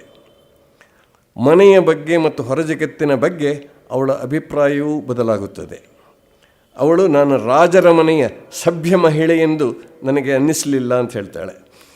ಈ ಕಥೆಯಲ್ಲಿ 3 ಜನವೂ ಸಹ ತಮ್ಮ ಕಥೆಯನ್ನು ತಾವೇ ಹೇಳ್ಕೊಳ್ತಾ ಹೋಗುವ ಒಂದು ತಂತ್ರ ಇದೆ. ಅವಳು ಹೇಳ್ತಾಳೆ, ನಾನು ರಾಜರ ಮನೆಯ ಸಭ್ಯ ಮಹಿಳೆ ಎಂದು ನನಗೆ ಅನ್ನಿಸಲಿಲ್ಲ. ನಾನು ಇಡೀ ಬಂಗಾಲದ ಸ್ತ್ರೀತ್ವದ ಪ್ರತಿನಿಧಿ ಎನ್ನಿಸಿತು. ಮತ್ತು ಹೇಳ್ತಾಳೆ, ನಾನು ಮನೆಗೆ ಹಿಂತಿರುಗಿದಾಗ ಹೆಮ್ಮೆ ಮತ್ತು ಸಂತೋಷದ ಶೋಭೆಯಿಂದ ಮನೆಗೆ ಹಿಂತಿರುಗಿದೆ. ಸೊ ಸಂದೀಪನ ಭಾಷಣ ಕೇಳಿ ಅವಳ ಮನಸ್ಸಲ್ಲಿ ಒಂದು ದೊಡ್ಡ ಪರಿವರ್ತನೆ ಆಗಿರುತ್ತೆ. ಅವನ ಬಗ್ಗೆ ಒಂದು ಮೆಚ್ಚುಗೆ ಶುರುವಾಗಿರುತ್ತೆ. ಮನೆಗೆ ಬಂದ ಮೇಲೆ ತನ್ನ ಗಂಡ ಆ ಸಂದೀಪನನ್ನು ರಾಜವಾಡೆಗೆ ಊಟಕ್ಕೆ ಕರೆಯಬೇಕೆಂದು ಹೇಳುತ್ತಾಳೆ. ಇಲ್ಲಿಂದ ಕಥೆಗೆ ಕಾಲು ಬರುತ್ತದೆ, ಕಥೆ ನಡೀಲಿಕ್ಕೆ ಶುರುವಾಗುತ್ತೆ. 1905 ಸುಮಾರಿಗೆ ಸ್ವದೇಶಿ ಮತ್ತು ಒಂದೇ ಮಾತರಂ ದೇಶ ಪ್ರೇಮದ ರಣಗರ್ಜನೆಗಳಾಗಿದ್ದವು. ಅವುಗಳ ಹಿನ್ನೆಲೆಯಲ್ಲಿ ಬರೆದ ಈ ಕಾದಂಬರಿಯಲ್ಲಿ ನಿಖಿಲ್, ಅವನ ಹೆಂಡತಿ ವಿಮಲೆ ಮತ್ತು ಸಂದೀಪ ತಮ್ಮ ಆತ್ಮಕಥೆಗಳನ್ನು ತಾವೇ ಬರೆದುಕೊಂಡು ಈ ಆತ್ಮಕಥೆಗಳು ಹೆಣೆದುಕೊಂಡಿರುವುದು ಈ ಕಾದಂಬರಿಯ ಸ್ವರೂಪವಾಗಿದೆ. ನಿಖಿಲಿನ ಮನೆಗೆ ಊಟಕ್ಕೆ ಬಂದ ಸಂದೀಪನಿಗೆ ವಿಮಲೆ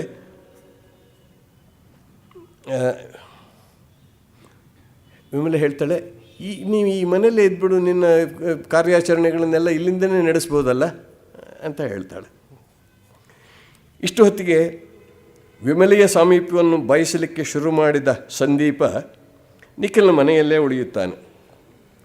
ಒಳಜಗತ್ತಿಗೆ ಸಂದೀಪ ಕಾಲಿಟ್ಟ ಮೇಲೆ ಅಲ್ಲಿಯವರೆಗೂ ತನ್ನ ಗಂಡ ಮತ್ತು ತನ್ನ ಮನೆಯೇ ಜಗತ್ತಾಗಿದ್ದ ವಿಮಲೆ ಹೊರ ಜಗತ್ತಿಗೆ ಕಾಲಿಡುತ್ತಾಳೆ. ಸಂದೀಪನ ಜೊತೆಯಲ್ಲಿ ಸ್ವದೇಶಿ ಚಳುವಳಿಯಲ್ಲಿ ಭಾಗವಹಿಸುತ್ತಾಳೆ. ಸಂದೀಪನ ಉತ್ಸಾಹ, ಹುಮ್ಮಸ್ಸು, ಅವನ ಭಾಷೆ ಮೇಲಿನ ಪ್ರಭುತ್ವಕ್ಕೆ ಮರುಳಾದ ವಿಮಲೆ ಅವನಿಗೆ ಅನವಶ್ಯಕವಾದ ಸಲಿಗೆ ಕೊಡುತ್ತಾಳೆ. ನಿಖಿಲ ಮತ್ತು ಸಂದೀಪ ಚರ್ಚಿಸುವಾಗ ವಿಮಲೆಯೂ ಅವರ ಜೊತೆಗೆ ಕೂಡುತ್ತಾಳೆ. ಹಿಂದೆ ಹೆಂಗಸರು ಇಬ್ಬರು ಗಂಡಸರು ಅವ್ರ ಸ್ನೇಹಿತರಿರ್ಬೋದೋ, ಆ ಮನೆಯ ಸ್ನೇಹಿತರಾಗಿದ್ದರೂ ಅವ್ರ ಜೊತೆ ಕೂಡೋದು ಸರಿ ಇರಲಿಲ್ಲ ಅಂತ ಅಂದ್ಕೊಳ್ತಾ ಇದ್ದ ಕಾಲ ಇತ್ತು. ಸಂದೀಪ ರಾಷ್ಟ್ರದೇವಿಯ ವಿಷಯವನ್ನು ಮಾತನಾಡುವಾಗ ವಿಮಲೆಯೇ ರಾಷ್ಟ್ರದೇವಿ ಅಂತ ಅವಳನ್ನು ಉಬ್ಬಿಸ್ತಾನೆ. ಅವಳ ಸೇವೆಯೇ ರಾಷ್ಟ್ರ ಸೇವೆ ಅನ್ನುತ್ತಾನೆ. ಅವಳು ಅವನ ಮಾತಿಗೆ ಮರುಳಾಗುತ್ತಾಳೆ. ಇದರಿಂದ ನಿಖಿಲನಿಗೆ ಅಸಮಾಧಾನ ಶುರುವಾಗುತ್ತೆ. ಆದರೂ ಅದನ್ನು ಅವನು ಹೇಳೋಲ್ಲ. ಯಾಕೆಂದರೆ ಅವಳು ಹೊರ ಜಗತ್ತನ್ನು ನೋಡಬೇಕು, ಅವಳು ಕಲ್ತ್ಕೊಳ್ಳಿ ಅಂತ. ನನಗೆ ಇನ್ನೊಂದು ನೆನಪಾಗುತ್ತೆ. ಒಬ್ಬರು ಧಾರವಾಡದಲ್ಲಿ ಪ್ರೊಫೆಸರ್ ಶಾ ಅಂತ ಒಬ್ಬರಿದ್ದರು. ಅವರ ಮನೆಗೆ ತುಂಬ ವಿದ್ಯಾರ್ಥಿಗಳು ಅವರು ಬರ್ತಾಯಿದ್ರು. ಶಾ ಅವರ ಹೆಂಡತಿ ಒಂದು ದಿವಸ ಶಾ ಅವ್ರಿಗೆ ಹೇಳಿದ್ರಂತೆ, ನೋಡಿ ಒಂದಿಬ್ಬರು ಹುಡುಗರು ತುಂಬ ನನ್ನೆಲ್ಲ ಸಲಿಗೆ ತೊಗೊಳ್ಳಿಕ್ಕೆಲ್ಲ ಬರ್ತಾರೆ ಅಂತ. ನೀನು ಅದನ್ನು ಅವ್ರನ್ನ ಎಷ್ಟು ದೂರದಲ್ಲಿ ಇಡಬೇಕು ಅನ್ನೋದು ನೀನು ಕಲ್ತ್ಕೋಬೇಕು ಅಂತ ಹೇಳಿದ್ರಂಥವ್ರು. ಸೊ ಅವರಿಗೆ ಒಂದು ರೀತಿ ಸಮಾನತೆ ಇತ್ಯಾದಿಗಳಲ್ಲಿ ನಂಬಿಕೆ ಇತ್ತು. ಸೊ ಇವನಿಗೂ ಇಲ್ಲೊಂದು ಕಡೆ ಅವಳು ಕಲ್ತ್ಕೋತಾಳೆ ಅಂತ ಒಂದು ಇತ್ತು. ಹೀಗೆಯೇ ಮುಂದುವರೆದರೆ ಅಪಾಯಕಾರಿ ಅಂತ ನಿಖಿಲನ ಗುರು ಒಬ್ಬ ಇದ್ದಾನೆ, ಅವನು ಎಚ್ಚರಿಸ್ತಾನೆ. ನಿಖಿಲನ ಅಕ್ಕನೂ ಹಾಸ್ಯಮಿಶ್ರಿತವಾದ ಮಾತಿನಲ್ಲಿ ವಿಮಲೆಗೆ ಎಚ್ಚರಿಸುತ್ತಾಳೆ. ನಿಖಿಲ ವಿಮಲೆಯನ್ನು ಪ್ರೀತಿಸುವುದರಿಂದ ತನ್ನ ಬೇಕು ಬೇಡಗಳಿಂದ ಅವಳನ್ನು ಕಟ್ಟಿಹಾಕಬಾರದು. ಪ್ರೀತಿಯಲ್ಲಿ ದಬ್ಬಾಳಿಕೆ ಇರಬಾರದು. ಸಂದೀಪನ ಮೇಲಿನ ಮೋಹ ಮತ್ತು ರಾಷ್ಟ್ರಪ್ರೇಮದ ಭ್ರಾಂತಿಯಿಂದ ಅವಳು ಹೊರಬರಬಹುದು. ಅವಳಲ್ಲಿ ನಂಬಿಕೆ ಕಳೆದುಕೊಳ್ಳಬಾರದು ಅಂತ ತನಗೆ ತಾನೇ ನಿಖಿಲ ಹೇಳಿಕೊಳ್ತಾನೆ. ಸಂದೀಪ ಎಂಥವನೆಂದರೆ, ಸಂದೀಪ ಹೇಳ್ತಾನೆ, ಅಧಿಕಾರ ನಡೆಸುವವರು ಅಸತ್ಯವನ್ನಾಡಲು ಹೆದರುವುದಿಲ್ಲ. ನಿಜವಾದದ್ದು ಒಳ್ಳೆಯದೂ ಅಲ್ಲ, ಕೆಟ್ಟದ್ದೂ ಅಲ್ಲ, ಬರೀ ಸತ್ಯ, ಅದೇ ವಿಜ್ಞಾನ. ಮಹಾಪಾಪಗಳಲ್ಲಿ ಆಸೆ ಪುರುಷನಿಗೆ ತಕ್ಕದ್ದು. ಒಬ್ಬ ಪುರುಷನಾದವನು ಎಂಥ ಪಾಪವನ್ನಾದರೂ ಮಾಡೋದಕ್ಕೆ ಅವನಿಗೆ ಧೈರ್ಯ ಬೇಕು, ಆಸೆ ಇರಬೇಕು. ಮುಸಲ್ಮಾನರು ನಮ್ಮ ಬಂಧುಗಳೆಂದು ಗಂಟಲು ಹರಿಯುವವರೆಗೂ ನಾವು ಕೂಗಿದರೂ ಅವರು ನಮ್ಮ ಜೊತೆ ಸೇರುವುದಿಲ್ಲ. ಯಾವಾಗಿದ್ದು ಟ್ಯಾಗೋರ್ ಬರೆದಿರೋದು ನೋಡಿ, ಆಲ್ಮೋಸ್ಟ್ ಒಂದು ಶತಮಾನದ ಹಿಂದೆ. ಹಾಗಂತ ಹೇಳಿ ಟ್ಯಾಗೋರ್ ಗೋರನಿಂದ ಹೇಳಿಸ್ತಾರೆ ಹಿಂದೂ, ಮುಸ್ಲಿಂ, ಕ್ರಿಸ್ತ ಅಂತ ನಾನು ವ್ಯತ್ಯಾಸ ಮಾಡಲ್ಲ ಅಂತ. ಆದರೆ ಅವರು ವ್ಯತ್ಯಾಸ ಮಾಡ್ತಾರೆ ಅನ್ನೋದು ಗೊತ್ತಿತ್ತು. ಅದಕ್ಕೆ ಇವನು ಸಂದೀಪ ಯೋಚಿಸ್ತಾ ಇದ್ದೇನೆ, ಅವರನ್ನು ಅಡಗಿಸಿ ನಾವೇ ಯಜಮಾನರೆಂದು ತೋರಿಸಿಕೊಡಬೇಕು. ಅನ್ಯಾಯ ಮಾಡುವ ಹಕ್ಕು ಮಹಾವ್ಯಕ್ತಿಗಳಿಗೆ ಮಾತ್ರ ಇದೆ. ರಾವಣ ಅವನೇ ರಾಮಾಯಣದ ನಿಜವಾದ ನಾಯಕನೆಂದು ನನ್ನ ಭಾವನೆ. ಹಾಗೆಯೇ ನಾಶವಾದದ್ದು. ಇದು ಅವನ ಲಂಕೇಶ ಬುದ್ಧಿ. ನಾನು ಈ ಲಂಕೇಶನ ಹೇಳ್ತಾ ಇಲ್ಲ, ಆ ಲಂಕೇಶನ ಹೇಳ್ತಾ. ಅವನಿಗೆ ಕೆಲವು ಸದ್ಗುಣಗಳು ಗೊತ್ತಿದ್ದರೂ ಜನನಾಯಕನಾಗಿ ಮೆರೆಯಬೇಕೆನ್ನುವ ದೌರ್ಬಲ್ಯ. ಪ್ರಪಾತದಲ್ಲಿ ಉಳಿದವರನ್ನು ಕೆಡವಿ ಪ್ರಪಾತದ ಅಂಚಿನವರೆಗೂ ಹೋಗಿ ಬರುವುದು ಅವನ ಧೈರ್ಯ. ನಿಖಿಲ್ನ ಬದುಕಿನಲ್ಲಿ ಅವನೊಂದು ಸೈಕ್ಲೋನ್ ಆಗಿ ಬರ್ತಾ ಇದ್ದಾನೆ. ಅವನ ನೈತಿಕ ಪ್ರಜ್ಞೆ ಪಿಸುಗುಟ್ಟುತ್ತದೆಯೇ ಹೊರತು ಗಟ್ಟಿಯಾಗಿ ಹೇಳುವುದಿಲ್ಲ. ಕತೆ ಮುಂದೇನಾಗುತ್ತದೆ? ನಾಡಿನಲ್ಲಿ ಸ್ವದೇಶವಾದ ಬೆಳೆಯುತ್ತಾ ಸ್ವದೇಶಿ ವಸ್ತ್ರಗಳನ್ನು ಕೊಳ್ಳುವಂತೆ ಜನರನ್ನು ಬಲವಂತಪಡಿಸಲಿಕ್ಕೆ ಸಂದೀಪ ಹೊರಡುತ್ತಾನೆ. ವಿಮಲೆ ಅವನು ಹೇಳಿದ್ದನ್ನು ಒಪ್ಪುತ್ತಾಳೆ. ಆದರೆ ನಿಖಿಲ ಜನರ ಮೇಲೆ ಹಿಂಸಾತ್ಮಕ ಬಲಪ್ರಯೋಗ ತಪ್ಪು ಅಂತ ಹೇಳ್ತಾನೆ. ಆಯಿತು, ಸ್ವದೇಶಿಯನ್ನು ಮಾರಿ ಆದರೆ ಸ್ವದೇಶಿಯನ್ನು ಕೊಳ್ಳಿ, ಇಲ್ಲದೆ ಅವ್ರನ್ನ ಮನೆ ಸುಡ್ತೀವಿ ಅಂತ ಹೇಳೋದು ತಪ್ಪು ಅಂತ ನಿಖಿಲ ಹೇಳೋದು. ಸಂದೀಪ್ ಹಾಗಲ್ಲ, ಮನೆ ಸುಡ್ತೀವಿ ನೀವು ಕೊಳ್ಳದೆ ಹೋದರೆ. ಪರದೇಶದ ಬಟ್ಟೆ ಸುಡುವುದರಿಂದ ಪ್ರಯೋಜನವಿಲ್ಲ ಅಂತ ನಿಖಿಲ ವಾದಿಸ್ತಾನೆ. ನಿಖಿಲನ ಜಹಗೀರಿಯಲ್ಲಿ ಪಂಚು ಎನ್ನುವ ಒಬ್ಬ ವ್ಯಾಪಾರಿ ಪರದೇಶಿ ಬಟ್ಟೆಗಳನ್ನು ಮಾರುತ್ತಿದ್ದಾನೆಂದು ಸಂದೀಪನ ಕಡೆಯವರು ಅವನ ಇಟ್ಟ ಬಟ್ಟೆಗಳ ಮೂಟಗಳನ್ನೆಲ್ಲ ಸುಟ್ಟು ಹಾಕುತ್ತಾರೆ. ನಿಖಿಲ ಪಂಚುವಿಗೆ ಹೇಳಿ ಬಟ್ಟೆ ಸುಟ್ಟವರ ಮೇಲೆ ಫಿರ್ಯಾದಿ ಕೊಡಿಸುತ್ತಾನೆ. ಸಂದೀಪನ ಕಡೆಯವರು ಪಂಚುವಿನ ಪರವಾಗಿ ಸಾಕ್ಷಿಗಳು ಸಿಗದ ಹಾಗೆ ಮಾಡುತ್ತಾರೆ. ನಿಖಿಲ ಸಂದೀಪನನ್ನೇ ಸಾಕ್ಷಿಯಾಗಿ ಕರೆಯುವುದಾಗಿ ಹೇಳಿದಾಗ ಸಂದೀಪ ಹೇಳ್ತಾನೆ, ಕರೆ, ನನ್ನ ಕರೆಯಲ್ಲಿ, ಆದರೆ ಅಸತ್ಯವನ್ನೇ ಹೇಳುತ್ತೇನೆ. ಅಸತ್ಯವನ್ನು ನುಡಿಸುವುದು ದೊಡ್ಡ ಸತ್ಯ. ಈ ಎರಡು ಪಕ್ಷಗಳ ಜಗಳದಲ್ಲಿ ಸುಟ್ಟ ವಸ್ತ್ರಗಳ ನಷ್ಟವನ್ನು ತೆರಬೇಕಾಗಿ ಬರುತ್ತೆ ಸಂದೀಪನಿಗೆ. ಆಗ ಹಣ ಬೇಕಾಗುತ್ತೆ. ಅವನಿಗೆ ಒಂದು 3,000 ಸಾಕಾಗಿದ್ದರೆ ಸಂದೀಪ ವಿಮಲೆಗೆ ಹೇಳ್ತಾನೆ ತನಗೆ 50,000 ಬೇಕು ಅಂತ ಹೇಳ್ತಾನೆ. ಇಷ್ಟೊತ್ತಿಗಾಗಲೇ ಅವಳು ಪೂರ್ತಿಯಾಗಿ ಅವನಿಗೆ ಶರಣಾಗುವ ಆಗಿದ್ದಾಳೆ. ಅವಳು ಕೊಡುವುದಾಗಿ ಹೇಳುತ್ತಾಳೆ. ಆದರೆ ಅಷ್ಟು ಹಣ ಸಿಗದಿದ್ದರಿಂದ ತನ್ನ ಗಂಡ ಅತ್ತಿಗೆಯಾಗಿ ತೆಗೆದಿಟ್ಟ 6,000 ರೂಪಾಯಿಗಳನ್ನು ಅವನಿಗೆ ಹೇಳದೆ, ಅಂದರೆ ಒಂದು ರೀತಿಯಲ್ಲಿ ಕದ್ದು ಅಂತಲೇ ಆಗತ್ತದು, ಗಂಡನಿಗೆ ಹೇಳದೆ ಸಂದೀಪನಿಗೆ ಕೊಡುತ್ತಾಳೆ. ಹಣವನ್ನು ಕಂಡು ಸಂದೀಪ ತೋರಿಸಿದ ಅವನಿಗೇನೊಂದು ದೊಡ್ಡ ನಿಧಿ ಸಿಕ್ಕ ಹೇಗೆ ಮಾಡ್ತಾನೆ. ಆವಾಗ ಇವಳು ಅನಿಸುತ್ತೆ, ಇಷ್ಟು ಸಣ್ಣ ಮನುಷ್ಯನೇ ಇವನು ಅಂತ. ಅವನು ತೋರಿಸಿದ ಲೋಭದಿಂದ ಅವಳಿಗೆ ಅವನಲ್ಲಿದ್ದ ಗೌರವ ಭಾವ ಕಡಿಮೆಯಾಗುತ್ತೆ. ತಾನು ಕಳವು ಮಾಡಿದ ಹಣವನ್ನು ಅದು ಇದ್ದಲ್ಲಿಯೇ ಇಡಬೇಕೆಂದು ಅಮೂಲ್ಯ ಎನ್ನುವ ಸಂದೀಪನ ಚೀಲಾನಿಗೆ ವಿಮಲೆ ತನ್ನ ಒಡವೆಗಳನ್ನು ಕೊಟ್ಟು ಅದನ್ನು ಮಾರಿ ಹಣ ತರಬೇಕೆಂದು ಹೇಳುತ್ತಾಳೆ. ಅದು ತನ್ನ ಸ್ವಂತ ಆಸ್ತಿ.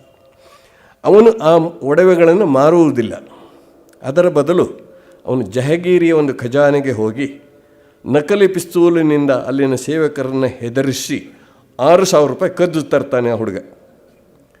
ಸ್ವದೇಶಿ ಗುಂಪಿನವರಿಂದ ಏನೇನೋ ಅನಾಹುತಗಳಾಗುವುದನ್ನು ಕಂಡು ವಿಮಲೆಗೆ ದುಃಖವಾಗುತ್ತೆ. ಆ ರಾತ್ರಿ ನಿಖಿಲ ಅಲ್ಲಿಗೆ ಬರುತ್ತಾನೆ. ನಿಖಿಲ ಅವಳಿಗೆ ಸಮಾಧಾನ ಹೇಳುತ್ತಾನೆ. ಮಾರನೇ ದಿನ ವಿಮಲೆ ಅತ್ತಿಗೆಯಾಗಿ ಇಟ್ಟಿದ್ದ 6,000 ರೂಪಾಯಿಗಳನ್ನು ತಾನು ತೆಗೆದ ತಪ್ಪನ್ನು ಒಪ್ಪಿಕೊಳ್ಳುತ್ತಾಳೆ. ಜಹಗೀರ್ದಾರ ನಿಖಿಲನ ಜನ ಸಂದೀಪನ ಮೇಲೆ ಫಿರ್ಯಾದು ಕೊಟ್ಟದ್ದರಿಂದ ಸಂದೀಪ ಊರು ಬಿಟ್ಟು ಹೋಗುವುದೇ ವಾಸಿ ಎಂದು ನಿಖಿಲ ಅವನಿಗೆ ಹೇಳಿ ಕಳಿಸುತ್ತಾನೆ. ಅಷ್ಟರೊಳಗೆ ಒಂದು ಸಂತೆಯಲ್ಲಿ ನಡೆದ ಜಗಳದಲ್ಲಿ 2 ಪಕ್ಷದವರು, ಇದು 2 ಕೋಮಿನವರು ಅಂತ ಕೆಲವರು ಹೇಳ್ತಾರೆ, 2 ಕೋಮಿನವರು ಹೊಡೆದಾಡುವುದನ್ನು ಕೇಳಿ ನಿಖಿಲ ಅಲ್ಲಿಗೆ ಹೋಗುತ್ತಾನೆ. ನಿಖಿಲನಿಗೂ ಅಮೂಲ್ಯನಿಗೂ ಗುಂಡಿನೇಟು ಬಿದ್ದು ಅವರನ್ನು ಮನೆಗೆ ತರುತ್ತಾರೆ. ಅಮೂಲ್ಯ ಬದುಕುವುದಿಲ್ಲ, ನಿಖಿಲ ಬದುಕಿದರೂ ಬದುಕಬಹುದು ಎನ್ನುವಲ್ಲಿಗೆ ಕಥೆ ನಿಲ್ಲುತ್ತದೆ. KR ಶ್ರೀನಿವಾಸ ಅಯ್ಯಂಗಾರರ ಪ್ರಕಾರ ನಿಖಿಲನ ಸಾತ್ವಿಕ ಸ್ವಭಾವ ಅವನನ್ನು ಮಿತಭಾಷಿ, ಸಹನೆಯುಳ್ಳವನು ಮತ್ತು ಹೊಂದಿಕೊಂಡು ಹೋಗುವವನು ಮಾಡುತ್ತದೆ, ಅಥವಾ ಅವನು ಸಾತ್ವಿಕತೆಗೆ ಸಂಕೇತ. ಸಂದೀಪನದ್ದು ರಾಜಸಿಕ ಸ್ವಭಾವ, ನಿರರ್ಗಳವಾಗಿ ಮಾತಾಡುವವನು, ದುಡುಕುವವನು ಮತ್ತು ಹಿಂಸಾ ಪ್ರವೃತ್ತಿಯುಳ್ಳವನು.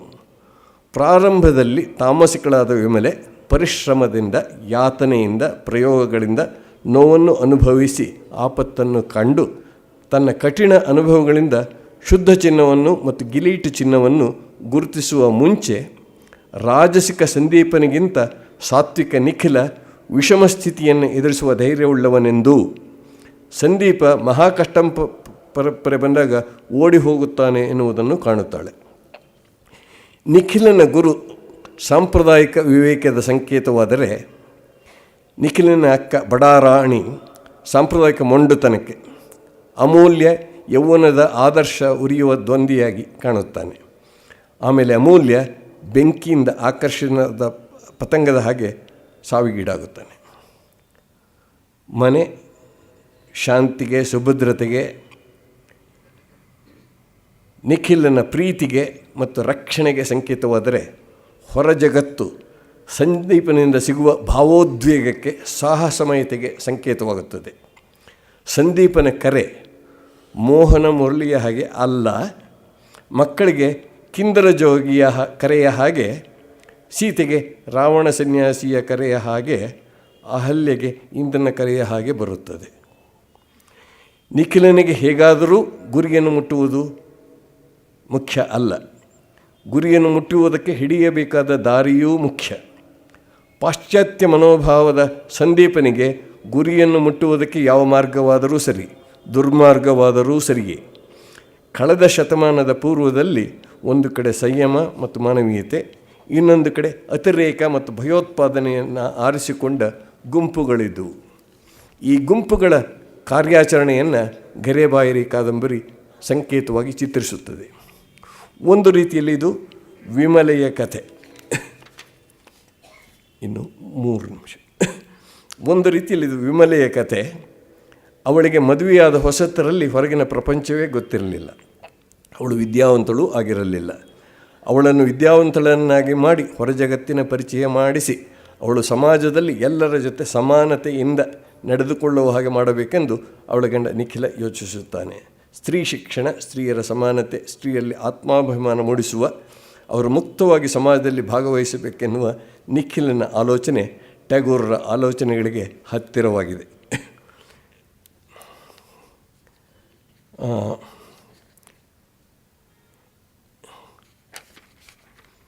ಇಲ್ಲಿ 3 ಜನ ತಮ್ಮ ಕಥೆಗಳನ್ನು ತಾವೇ ಹೇಳಿಕೊಳ್ಳುವ ಒಂದು ತಂತ್ರ ಬಂಕಿಂಚಂದ್ರರ ರಜನಿ ಎನ್ನುವ ಕಾದಂಬರಿಯಲ್ಲೂ ಸಹ ಕಂಡುಬರುತ್ತೆ. ಹೀಗೆ ಮುಖ್ಯ ಪಾತ್ರಗಳು ತಮ್ಮ ಆತ್ಮಕಥೆಯನ್ನು ತಾವೇ ಹೇಳಿಕೊಳ್ಳುವ ತಂತ್ರವನ್ನು ಭೈರಪ್ಪನವರು ತಮ್ಮ ಇತ್ತೀಚಿನ ಕವಲು ಕಾದಂಬರಿಯಲ್ಲಿ ಉಪಯೋಗಿಸಿದ್ದಾರೆ. ಭೈರಪ್ಪನವರು ಈ ತಂತ್ರವನ್ನು ಟ್ಯಾಗೋರಿಂದಲೇ ತೆಗೆದುಕೊಂಡರು ಎಂದು ನಾನು ಹೇಳುತ್ತಿಲ್ಲ. ಇದು ಬೇರೆ ಅನೇಕ ಲೇಖಕರು ಇದನ್ನು ಉಪಯೋಗಿಸಿದ್ದಾರೆ. ಟ್ಯಾಗೋರನ್ನೂ ಸಹ ಒಂದು ಕಾಲದಲ್ಲಿ ಹಿಂದೆ ಟಾಲ್ಸ್ಟಾಯ್ನ ಓದಿದ್ರು, ಡಾಸ್ಟಾವ್ಸ್ಕಿ ಓದಿದ್ರು, ಪ್ರಮುಖ ಕಾದಂಬರಿಕಾರಗಳನ್ನೆಲ್ಲ ಭೈರಪ್ಪನವರು ಓದಿದ್ರು. ಹಾಗೆಯೇ ತತ್ವಶಾಸ್ತ್ರಜ್ಞರು ಮುಂತಾದವ್ರನ್ನೆಲ್ಲ ಓದಿದ್ರು. ಅದರಲ್ಲಿ ಇದು ಒಂದು. ಸೊ ನಾವು ಓದಿರಬಹುದು ಅಂತ ಹೇಳಿದ್ರು. ನಾವು ಟ್ಯಾಗೋರ್ನು ಓದಿದ್ದೆ ಅಂತ ಹೇಳ್ತಾರೆ ಅಷ್ಟೇ ಹೊತ್ತು ಇದನ್ನು ಓದ್ದೆ, ಅದು ಆಮೇಲೆ ಈ ತಂತ್ರವನ್ನು ತೆಗೆದುಕೊಂಡಿದ್ದೇನೆ ಅದರದ್ದೇನು ಹೇಳಿಲ್ಲ. ಆದರೆ ನಮಗೆ ನೋಡಿದಾಗ ಇವೆರಡನ್ನು ಓದ್ದವರಿಗೆ ಇದರಲ್ಲಿ ಒಂದು ಸಮಾನತೆ ಇದೆ, ಇದನ್ನು ಇಟ್ಕೊಂಡು ನೋಡೋಣ ಅಂತ ಅನಿಸುತ್ತೆ. ಮನೆ ಜಗತ್ತು ಗರೆಬಾಯಿರೆ ಕಾದಂಬರಿಯನ್ನು ಓದುತ್ತಿದ್ದಾಗ ನನಗೆ ಕೌಲು ನೆನಪಾಯಿತು ಎಂದು ಹೇಳುತ್ತಿದ್ದೇನೆ. ಗೋರಾ ಮತ್ತು ವಂಶವೃಕ್ಷಗಳ ನಡುವೆ ವಸ್ತುವಿನ ಸಾದೃಶ್ಯವಿದ್ದರೆ ಇಲ್ಲಿ ಗರೆಬಾಯಿರೆ ಮತ್ತು ಕವನಗಳಲ್ಲಿ ತಂತ್ರದ ಸಾದೃಶ್ಯವಿದೆ. ಟ್ಯಾಗೋರ್ ಮತ್ತು ಭೈರಪ್ಪನವರ ಕೃತಿಗಳಲ್ಲಿ ಒಂದು ಹೋಲಿಕೆ ಕಂಡ ಮೇಲೆ ಅವರ ಕೃತಿರಚನಾ ಸಾಮರ್ಥ್ಯವನ್ನು ಹೋಲಿಸಿ ನೋಡಬೇಕು ಅನ್ನಿಸಿತು. ಇಬ್ಬರು ಭಾರತವನ್ನು ನೋಡುವ ರೀತಿ, ಅವರ ಭಾವವೈಶಾಲ್ಯತೆ, ರಸಸಿದ್ಧಿ, ಅವರ ಕಾದಂಬರಿಗಳ ವಸ್ತುವಿನ ಗಹನತೆ ಇವುಗಳನ್ನು ಹೋಲಿಸಿ ನೋಡಬೇಕು ಅನ್ನಿಸಿತು. ಟ್ಯಾಗೋರ್ರ ಈ ಕಾದಂಬರಿಗಳಲ್ಲಿ ಪ್ರಧಾನವಾಗಿ ಕಾಣುವ ಒಂದು ಅಂಶ ವೈಚಾರಿಕತೆ. ಈ ವೈಚಾರಿಕತೆಯನ್ನು ಅನೇಕರು ಆಕ್ಷೇಪಿಸಿದ್ದಾರೆ ಭೈರಪ್ಪನವರಲ್ಲಿ. ಆಮೇಲೆ ವೈಚಾರಿಕತೆಗೂ ಅವರ ಕಲಾಪ್ರಜ್ಞೆಗೂ ಹೊಂದೋಕೆ ಆಗುವುದಿಲ್ಲ, ಆದ್ದರಿಂದ ಈ ಕಾದಂಬರಿ ಸೋಲುತ್ತದೆ ಅಂಥೇಳಿ ನಮ್ಮ ನವ್ಯರು ಒಂದು ರೀತಿಯಲ್ಲಿ ಇದನ್ನು ಬಿಟ್ಟರು. ಈಗಲೂ ಕೆಲವರು ಅದನ್ನು ಇಟ್ಕೊಂಡಿದ್ದಾರೆ ಒಂದು 50 ವರ್ಷದಿಂದ. ಇರಲಿ, ಈ ವೈಚಾರಿಕತೆ ಸಮಾಜ, ಕುಟುಂಬ ಮತ್ತು ವ್ಯಕ್ತಿ ಜೀವನದಲ್ಲಿ ಬೇರೆಳಿದ ಮನೋಲೋಕದ ಸೂಕ್ಷ್ಮ ವಾಸ್ತವದ ಅದ್ಭುತ ವಿಶ್ಲೇಷಣೆಯ ಮೂಲಕ ಪ್ರಕಟವಾಗುತ್ತದೆ.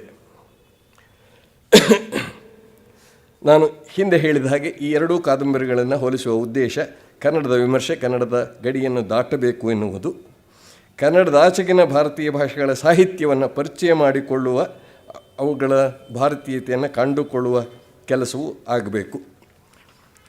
ಈ ದೃಷ್ಟಿಯಿಂದ ನಾನು ಈ ಎರಡು ಕಾದಂಬರಿಗಳನ್ನು ಬಗ್ಗೆ ಮಾತಾಡಿದ್ವಿ. ಇನ್ನು ಕೊನೆಯದಾಗಿ ಮಾನವನ ಆಲೋಚನೆ, ನಂಬಿಕೆ, ನಡತೆ ಮತ್ತು ವ್ಯವಹಾರಗಳಲ್ಲಿ ಸ್ವಾತಂತ್ರ್ಯವಿರಬೇಕು ಅಂತ ಸ್ತ್ರೀಯರು ವಿಮೋಚನೆ ಅಂದ್ರೇನು, ಅವರಿಗೆ ಅವ್ರದ್ದೇ ಆದ ಆಲೋಚನೆಗೆ ಬಿಡಬೇಕು. ಅವ್ರ ನಂಬಿಕೆ ಅವರು ಇಟ್ಕೊಳ್ಳಿ, ಅವ್ರ ನಡತೆ ಅವರಾಗೆ ಇಟ್ಕೊಳ್ಳಿ, ವ್ಯವಹಾರಗಳಲ್ಲಿ ಅವರಿಗೆ ಸ್ವಾತಂತ್ರ್ಯ ಇರಬೇಕು.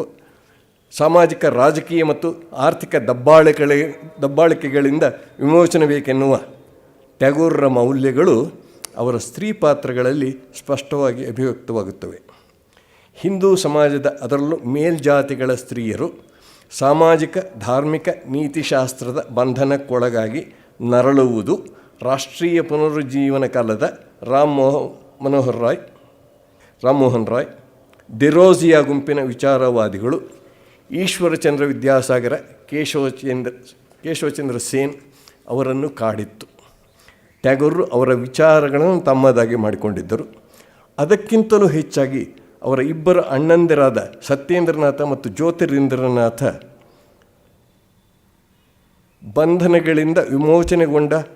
ಅವರಿಬ್ಬರಿಗೂ ಬಂಧನೆಯಿಂದ ವಿಮೋಚನೆಗೊಂಡ ಸ್ತ್ರೀಯರು ಇದ್ದರು. ಅಂದರೆ ರವೀಂದ್ರನಾಥ್ ಟ್ಯಾಗೋರ್ರಿಗೆ ಇಬ್ಬರು ಅತ್ತಿಗೆಯರು, ಒಂದು ರೀತಿ ಸ್ವತಂತ್ರವಾಗಿ ಹೋಗುವಂತಹ, ಓಡಾಡುವಂತಹ, ತಮ್ಮ ರೂಮ್ನಲ್ಲೇ ಕೂತ್ಕೊಂಡು ಯಾವಾಗಲೂ ಕೂಡಿಕೊಂಡು ಇಲ್ಲದಿರುವಂತಹ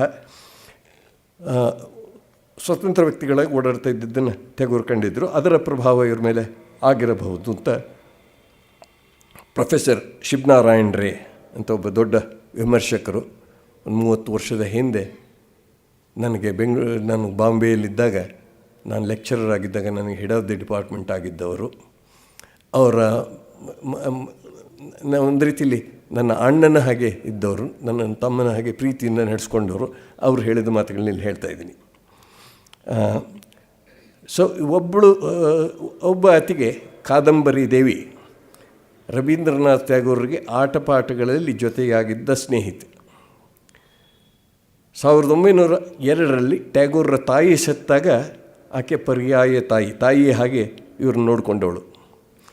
ಇವರ ಪ್ರಭಾವವಲ್ಲದೆ ಟ್ಯಾಗೋರ್ 18ನೇ ವಯಸ್ಸಿನಲ್ಲಿ ಇಂಗ್ಲೆಂಡಿಗೆ ಹೋದಾಗ ಭಾರತೀಯ ನಾರಿಯರ ಮತ್ತು ಪಾಶ್ಚಾತ್ಯ ನಾರಿಯರ ಸ್ಥಾನಮಾನಗಳ ವ್ಯತ್ಯಾಸವನ್ನು ಕಂಡಿದ್ದರು.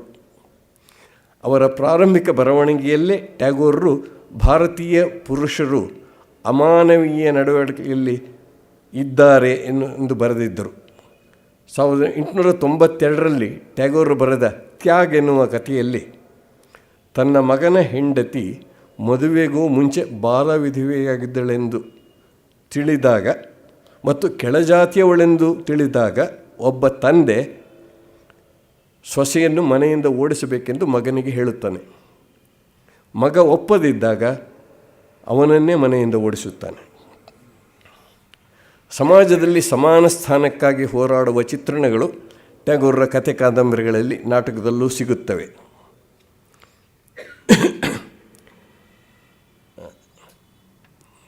ಸಾಂಪ್ರದಾಯಿಕ ಹಿಂದೂ ಸಂಸ್ಥೆಗಳು, ಮಠಗಳು, ಪಂಚಾಯಿತಿಗಳು, ಜಾತೀಯ ಸಂಘಟನೆಗಳು ಇವತ್ತು ನಾನು ಕೇಳಿದ್ದೀನಿ, ಈ ಶಿರ್ಸಿಯ ಕಡೆಯಲ್ಲಿ ಬಹಿಷ್ಕಾರ ಹಾಕ್ತಾರಂತ ಇವತ್ತಿಗೂ.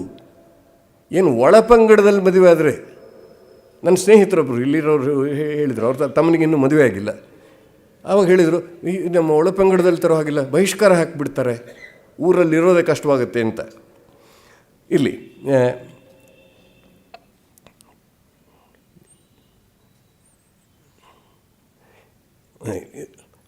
ಹೆಣ್ಣಿಗೆ ತನ್ನ ವ್ಯಕ್ತಿ ವಿಶಿಷ್ಟತೆಗೆ ಅವಕಾಶವಿರಬೇಕೆನ್ನುವುದು ನಿಜ. ಗಂಡನಿಂದ, ಕುಟುಂಬದಿಂದ ಮತ್ತು ಸಮಾಜದಿಂದ ತನ್ನ ಹಕ್ಕನ್ನು ಅಪೇಕ್ಷಿಸುವುದು ಬೇರೆ.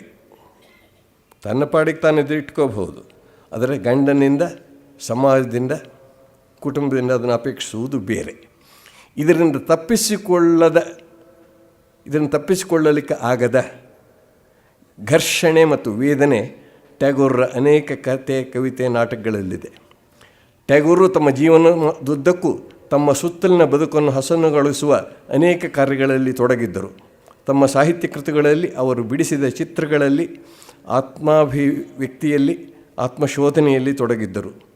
ಮನುಷ್ಯನ ವಿಷಯಾಸಕ್ತಿ, ಧನದಾಹ, ಕ್ರೌರ್ಯ, ಕೆಡಕುತನವನ್ನು ಕಂಡು ಮತ್ತು ಚಿತ್ರಕಲೆಯ ಮಾಧ್ಯಮದ ತಮ್ಮ ಪ್ರಯೋಗಗಳನ್ನು ಕುರಿತು 1928ರಲ್ಲಿ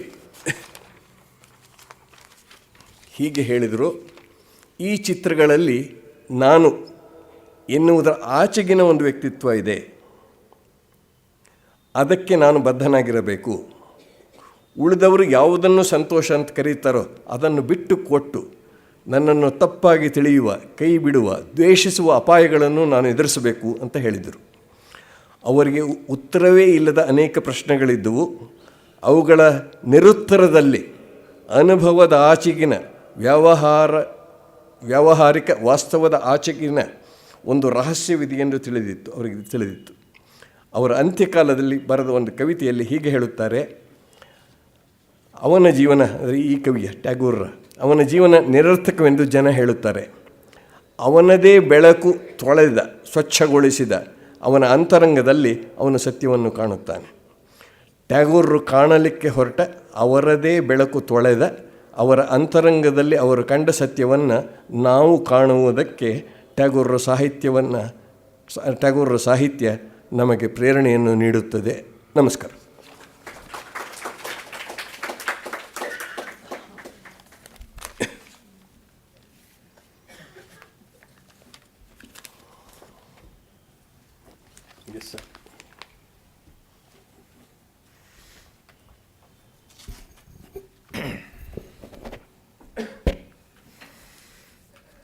ನಮ್ಮ ಈ ಮಾಲಿಕೆಯ 2ನೇ ಉಪನ್ಯಾಸ ನಾಳೆ ನಡೆಯೋದಿದೆ. ರವೀಂದ್ರನಾಥ ಠಾಕೂರರ ಹಲವಾರು ಸಣ್ಣ ಕಥೆಗಳನ್ನು ಕನ್ನಡಕ್ಕೆ ಅನುವಾದ ಮಾಡಿರುವ ದಾವಣಗೆರೆಯ ಪ್ರೊಫೆಸರ್ ಶ್ರೀನಿವಾಸ್ ಸುತ್ರಾವೆ ಅವರು ಠಾಕೂರರ ಸಣ್ಣ ಕಥೆಗಳನ್ನು ಕುರಿತು ನಾಳೆ ಮಾತನಾಡೋರಿದ್ದಾರೆ. ತಾವೆಲ್ಲ ಬರಬೇಕು. ಡಾಕ್ಟರ್ ಸುಮತೀಂದ್ರ ನಾಡಿಗರು ಉದ್ಘಾಟನಾ ಉಪನ್ಯಾಸದಲ್ಲಿ ರವೀಂದ್ರನಾಥ ಠಾಕೂರರ ಜೀವನದ ಸಂಕ್ಷಿಪ್ತ ಅವಲೋಕನವನ್ನು ನೀಡಿದ್ದಾರೆ. ಜೊತೆಗೆ ಅವರ 2 ಪ್ರಮುಖ ಕಾದಂಬರಿಗಳ ಅವಲೋಕನವನ್ನು ನೀಡಿದ್ದಾರೆ. ಅವು ಠಾಕೂರರ ಶ್ರೇಷ್ಠ ಕೃತಿಗಳಲ್ಲಿ ಗಣಿತವಾಗಿರೋದು ಮತ್ತು ಅವರ ಪ್ರಾತಿನಿಧಿಕ ಕೃತಿಗಳು ಅಂತೂ ಪರಿಗಣಿತ ಆಗಿರುವಂಥವು. ಠಾಕೂರರಂಥ ಸಾಧಕರನ್ನು, ಅವರ ಸಾಧನೆಯನ್ನು ನೆನೆಯೋದು ಯಾವಾಗಲೂ ಹರ್ಷದಾಯಕ. ಸಾಹಿತ್ಯೋಪಾಸಕರು ನಿರಂತರ ಅವರ ಬರಹಗಳನ್ನು ಆಸಕ್ತಿಯಿಂದ ಓದಬಹುದು. ಠಾಕೂರರಿಗೆ ಕರ್ನಾಟಕದ ಮತ್ತು ಬೆಂಗಳೂರಿನ ಗಾಢ ಸಂಪರ್ಕವೂ ಏರ್ಪಟ್ಟಿತ್ತು ಅನ್ನೋದು ನಮಗೆಲ್ಲ ಒಂದು ಸ್ಮರಣೀಯ ಸಂಗತಿ. ಬಹಳ ಹಿಂದೆ, 100 ವರ್ಷಕ್ಕೂ ಹಿಂದೆ, ಠಾಕೂರರ ಅಣ್ಣ ಸತ್ಯೇಂದ್ರನಾಥರು ಮ್ಯಾಜಿಸ್ಟ್ರೇಟ್ ಆಗಿದ್ದರು ಕಾರವಾರದಲ್ಲಿ. ಆಗ ರವೀಂದ್ರನಾಥ್ ಠಾಕೂರರು ಕಾರವಾರಕ್ಕೆ ಬಂದು ಅಲ್ಲೇ ಕೆಲವು ಕಾಲ ಇದ್ದರು. ಅದು ಅವರ ಮೇಲೆ ಅದು ಎಷ್ಟು ಪ್ರಭಾವ ಬೀರಿತ್ತು ಅಂದರೆ, ಅದಾದ ಎಷ್ಟೋ ವರ್ಷಗಳಾದ ಮೇಲೆ ಕಾರವಾರ ಕರಾವಳಿಯನ್ನು ಕುರಿತು ಅವರು ಒಂದು ಸುದೀರ್ಘವಾದ ಪದ್ಯವನ್ನು ಬರೆದರು. ಅವರ ಮೇಲೆ ತುಂಬ ಪ್ರಭಾವ ಬೀರಿತ್ತು. ಮತ್ತು ಇನ್ನೊಂದು ಠಾಕೂರರ ಸ್ಮರಣೀಯವಾದ ಕರ್ನಾಟಕದ ಭೇಟಿ 1919ರಲ್ಲಿ. ಆಗ ಇಲ್ಲಿ ತುಂಬ ಸಕ್ರಿಯವಾಗಿದ್ದ ಅಮೆಚ್ಯೂರ್ ಡ್ರಾಮ್ಯಾಟಿಕ್ ಅಸೋಸಿಯೇಷನ್ ಅಂತ ಇತ್ತು. ಅದರ ಒಂದು ಬಹುಶಃ ಎರಡನೇದು ಪ್ರಮುಖ ಒಂದು ಕಲಾ ಉತ್ಸವದ ಉದ್ಘಾಟಕರಾಗಿ ರವೀಂದ್ರನಾಥ ಠಾಕೂರರನ್ನು ಆಮಂತ್ರಿಸಿದ್ದರು. ಆ ಸಂದರ್ಭದಲ್ಲಿ ಠಾಕೂರರು ಇಲ್ಲಿ ಬಂದು ಹಲವಾರು ದಿನ ಇದ್ದರು. ಆಮೇಲೆ ಬೇರೊಂದು ಸಂದರ್ಭದಲ್ಲೂ ಕೂಡ ಅವರು ಬೆಂಗಳೂರಿಗೆ ಬಂದಿದ್ದರು. ಹೀಗೆ ಬೆಂಗಳೂರಿನ ಜನತೆಗೆ ಠಾಕೂರರನ್ನು ನೋಡುವ ಹಲವಾರು ಅವಕಾಶಗಳು ಇದ್ದವು. ಇನ್ನು DVG ಅಂತೂ ಠಾಕೂರನ್ನು ಇಲ್ಲಿ ಕಂಡಿದ್ದರು. ಅವರು 1919ರಲ್ಲಿ ಬಂದಾಗ ಮಾತ್ರವಲ್ಲ, ಠಾಕೂರರ ಬಗ್ಗೆ DVG ತುಂಬ ಮೆಚ್ಚುಗೆಯನ್ನು ಪಡೆದಿದ್ದು ಮಾತ್ರವಲ್ಲದೆ ಠಾಕೂರರ ಬಗ್ಗೆ ಒಂದು ಕವನವನ್ನು ಕೂಡ ಬರೆದಿದ್ದಾರೆ. ತಮ್ಮಲ್ಲಿ ಅನೇಕರು ಓದಿರಬಹುದು. ಸಾಹಿತ್ಯ ವಿದ್ಯಾರ್ಥಿಗಳು ಎಂದಿನಿಂದಲೂ ಠಾಕೂರರ ಎಲ್ಲ ಪ್ರಕಾರದ ಬರಹಗಳನ್ನು ಮೆಚ್ಚಿದ್ದಾರೆ. ಈಗ ಅವರ ಪ್ರಮುಖ ಬರಹಗಳು ಇಂಗ್ಲೀಷಿನಲ್ಲಿ ಲಭ್ಯ ಇವೆ, ಕೆಲವು ಕನ್ನಡ ಅನುವಾದ ರೂಪದಲ್ಲಿ ಲಭ್ಯ ಇವೆ. ಲೈಬ್ರರಿಗಳಲ್ಲಾದರೂ ಅವರ ಹೆಚ್ಚಿನ ಕೃತಿಗಳು ಲಭ್ಯ ಇವೆ.